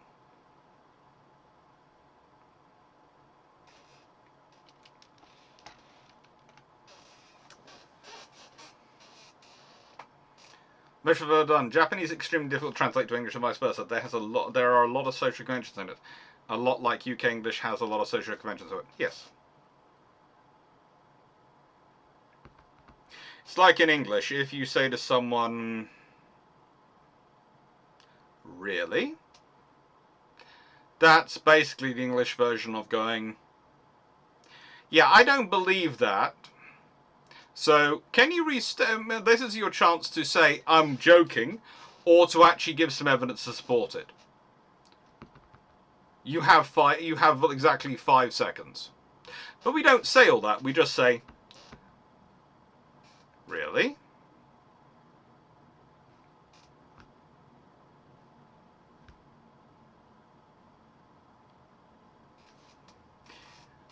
It causes troubles at some point.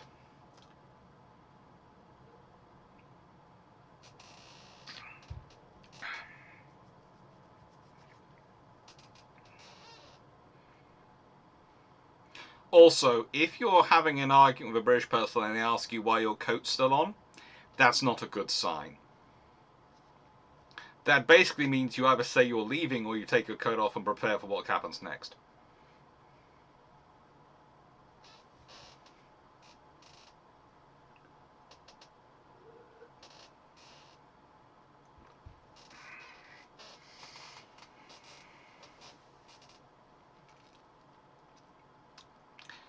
In many ways, Japanese translates better into English than American English.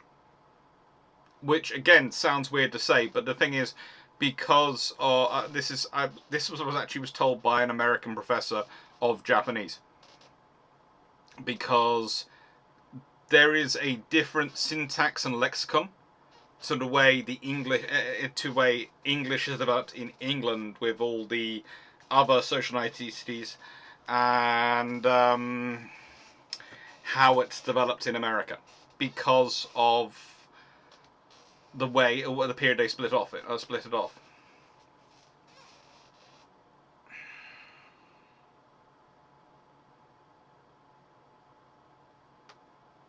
sounds like the stuff I read about Yankees interacting with Southerners.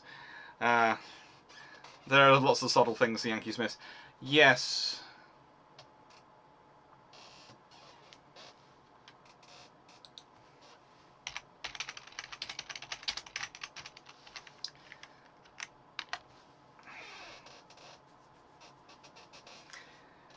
There is bless your heart versus bless your heart.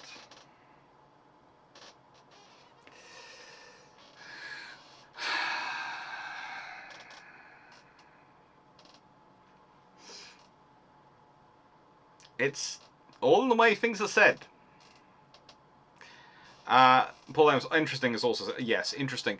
Interesting can be used to make greater things. When I say something is interesting, it can be, it's interesting, thank you. Or it can be, interesting, let's change subject now. Or it can be, interesting, as in, like the really. Are you really sure that you mean that?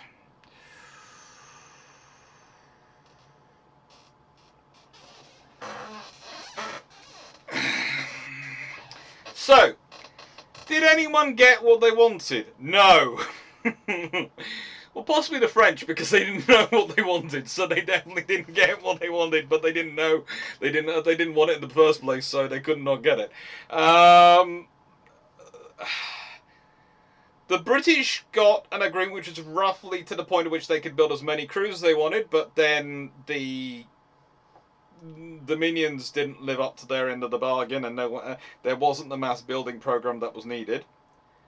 Nice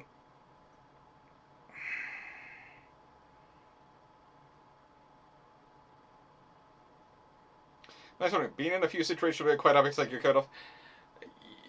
Usually in those situations, my coat is already off.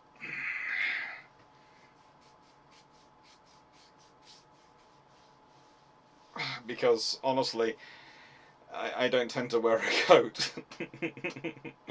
No one's ever actually had to say that to me. I think I've said it to someone once in my entire life. And they did get the meaning and they decided to leave. But they were being...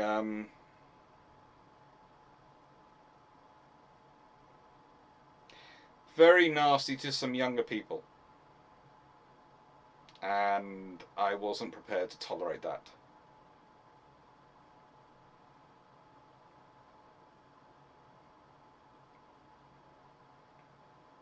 And I knew them as an acquaintance, so... oh, I did what I needed to do. And nothing had to happen over it because they decided to leave. Did the Americans get what I wanted? The Americans wanted peace. They wanted to secure peace for the future. So they got what they wanted in terms of achieving really the reductions they wanted in spending and necessitated, so they didn't have to spend the money, and everyone was limited, and so they felt that they won that one. But they didn't get peace because they managed to succeed so well in getting that they actually made war more likely, because they made Japan scared. You see, here's the thing. Japan's was a 7-10 ratio, and America would go, well, you know, you've got a 5-3 ratio, surely that's you know, hardly any different. Yeah, that's enough, but that's not enough for the Japanese. Now, for the British and the Americans, what would that have meant? Probably, if you've got the 7-10 ratio, the British and Americans would have had 20 ships each. Does that make a big difference? Well, if you're allowed 20 ships each, the British probably build 4, maybe 5 of the equivalent of whatever Nelson class is. So either they build 3 Nel rods and 2 F3s, or they might build a faster class or a faster Nel rod. They probably build something. They might, you see, because if you're building 5 rather than just 2, you can afford to have maybe slightly less armor and slightly more speed. They also might build, also with that greater tonnage, with 20 times 35,000 tons as their limit, their total tonnage limit then goes up to 700,000 tons.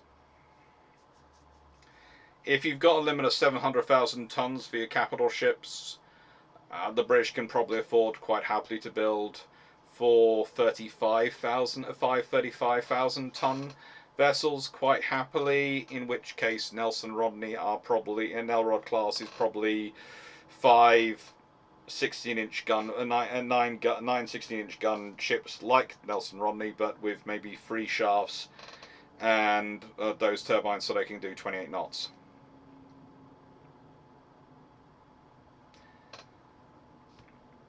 And the British did get 2 battleships out of it, so you do have to admit that. What would have happened to the Americans? Honestly, I could see them completing some of the Lexington class as capital ships. I could see them completing, well,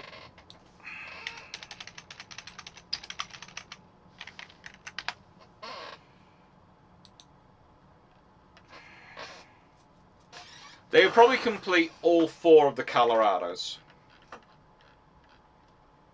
I could see that. And if they're then going to complete some more, they probably complete their Lexingtons as capital ships.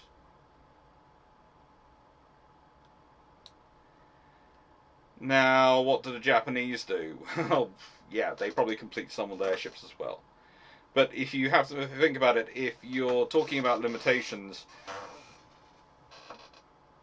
the Japanese would end up being allowed 14 ships.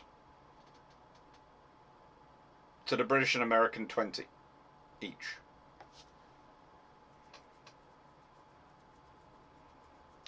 That's not a massive difference from the historical numbers in terms of the Japanese strength, but it is quite a big difference in terms of American and British strength.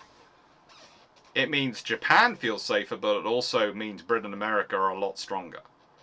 Britain starting World War II with 20 capital ships, 20 plus capital ships, that's a big difference for everyone to deal with. For what do I think would be the case for France and Italy, I think they probably have their numbers go up to 8. So it will probably be a case of Britain and America can have 10, Japan can have 7, France can have 4, France and Italy can have 4. So they have 8 capital ships each. Does that make a massive difference? Not really to things.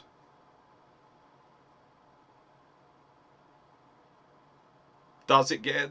It might. It might mean the French start rebuilding slightly earlier, but honestly, economically, there's a limit to when they can do that, and it might be.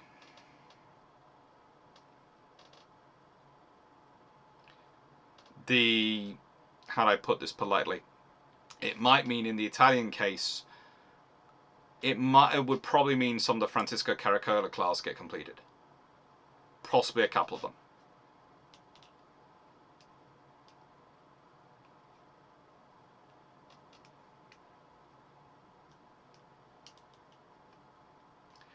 It depends how it filters into it. Things. If you've got this limitation, you have to remember they are then limited to 5 carriers. They'd be limited to 10 possibly if you're going on that system.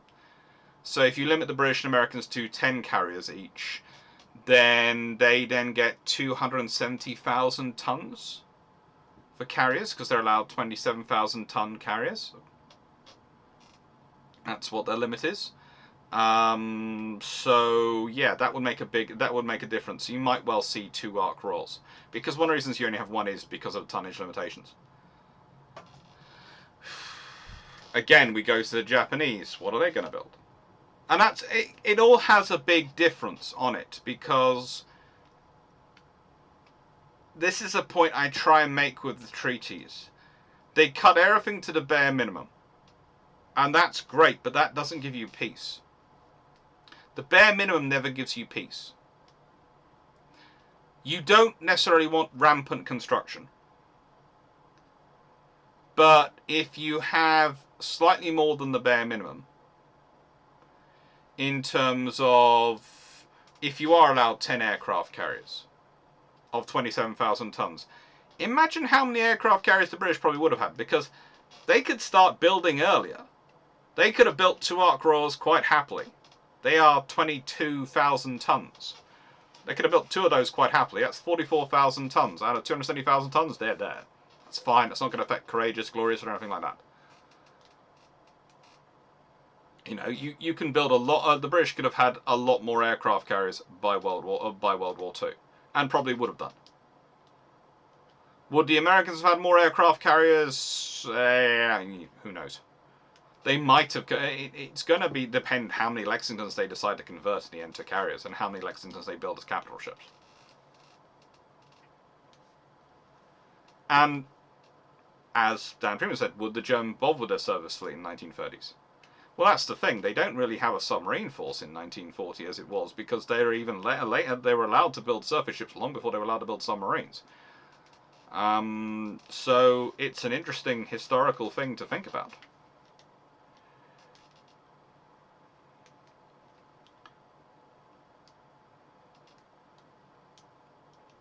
The thing is, if you have more resources, and we're not talking a massive amount more resources. Again, this is the thing: is people then look at me and sometimes go, "Well, they would have broken their bank." It wouldn't have broken their bank.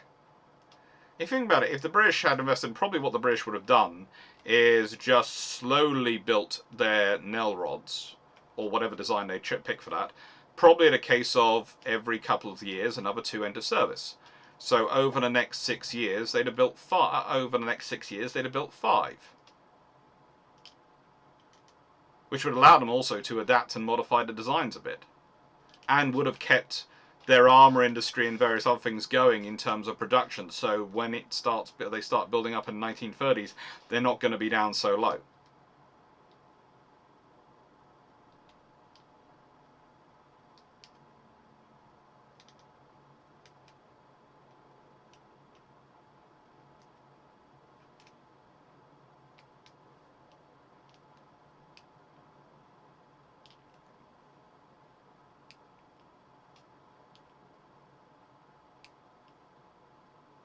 Let's make sure. I'm guessing that's some translation of Japanese. I guess the right would have a surface speed, quite possibly a very different one. Well, if you think about it again, think about what Plan Z would have to be if you're facing a Britain which already has 20 ships, 20 capital ships, and a construction program going on, which has all those vessels in service.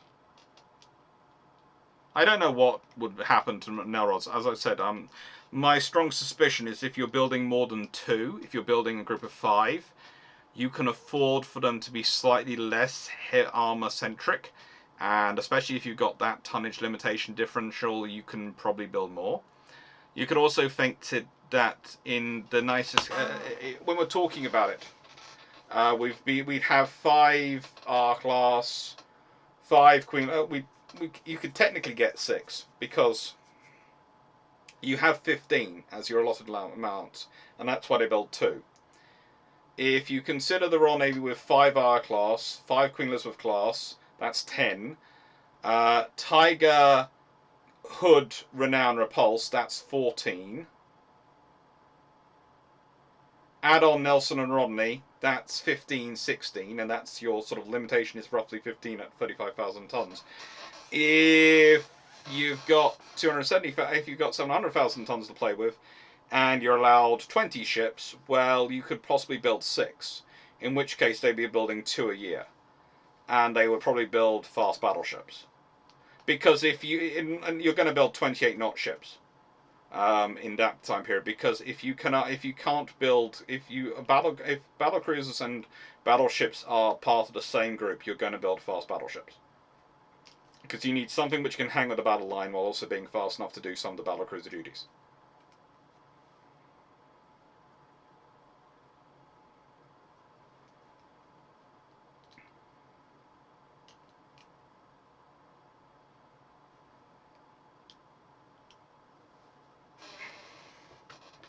Nice to everyone. That's a massive hypothetical. It would always, a nicest way for the Germans at any point finishing construction of the Graf Zeppelin. If the British have all that in service, then in nicest way they have a Graf Zeppelin. But how useful is it going to be? And it depends on how much, what they're prepared to use it, what air group they can fit it with, and what operational group, what task group they can put it with. Nice one. The Iron Dukes. Yes, the Iron Dukes were also around at, which is the limit, the extra tonnage they have in the Washington Treaty.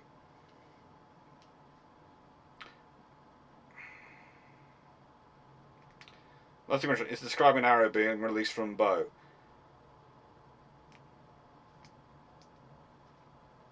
That is very, very cool. But you can also see how that phraseology can be misinterpreted when translated. So, I hope you enjoyed it. Hope you found this interesting. There will be a long patrol on Saturday on this topic, and after I have finished, I will probably re-record that again tomorrow after I have finished re-recording the Sovietsky Soyuz class video, which is for tomorrow evening. I am currently recording all the videos to cover while I'm with Justin Craig, etc. I'm on the train, and I'm going to be on Discord in the general chat probably this evening. I know I keep promising the Killiks I will do a Killik only chat at some point, and I will do. I just feel like doing a general chat this evening and chatting with everyone, and I will do probably a Killik chat at some point next week. I will put a note in the Killik group, and I will say I'll be popping into the Killik voice chat to have a chat with everyone. Right, thank you very much, everyone. Hope you enjoyed. I will have a quick, probably comfort break actually as well for a couple of minutes, and then I will be on Discord. So link to that down below. Right then, and what have we got coming up? Dominating World, Tirpitz and the Risk Fleet. Oh, that's fun. And it's going to be building the fleets of Mobile Bay while I'm away. That's going to be fun. And capital ships in the Treaty Era. Oh, we just love those. Who gets built in the Treaty Era? Now.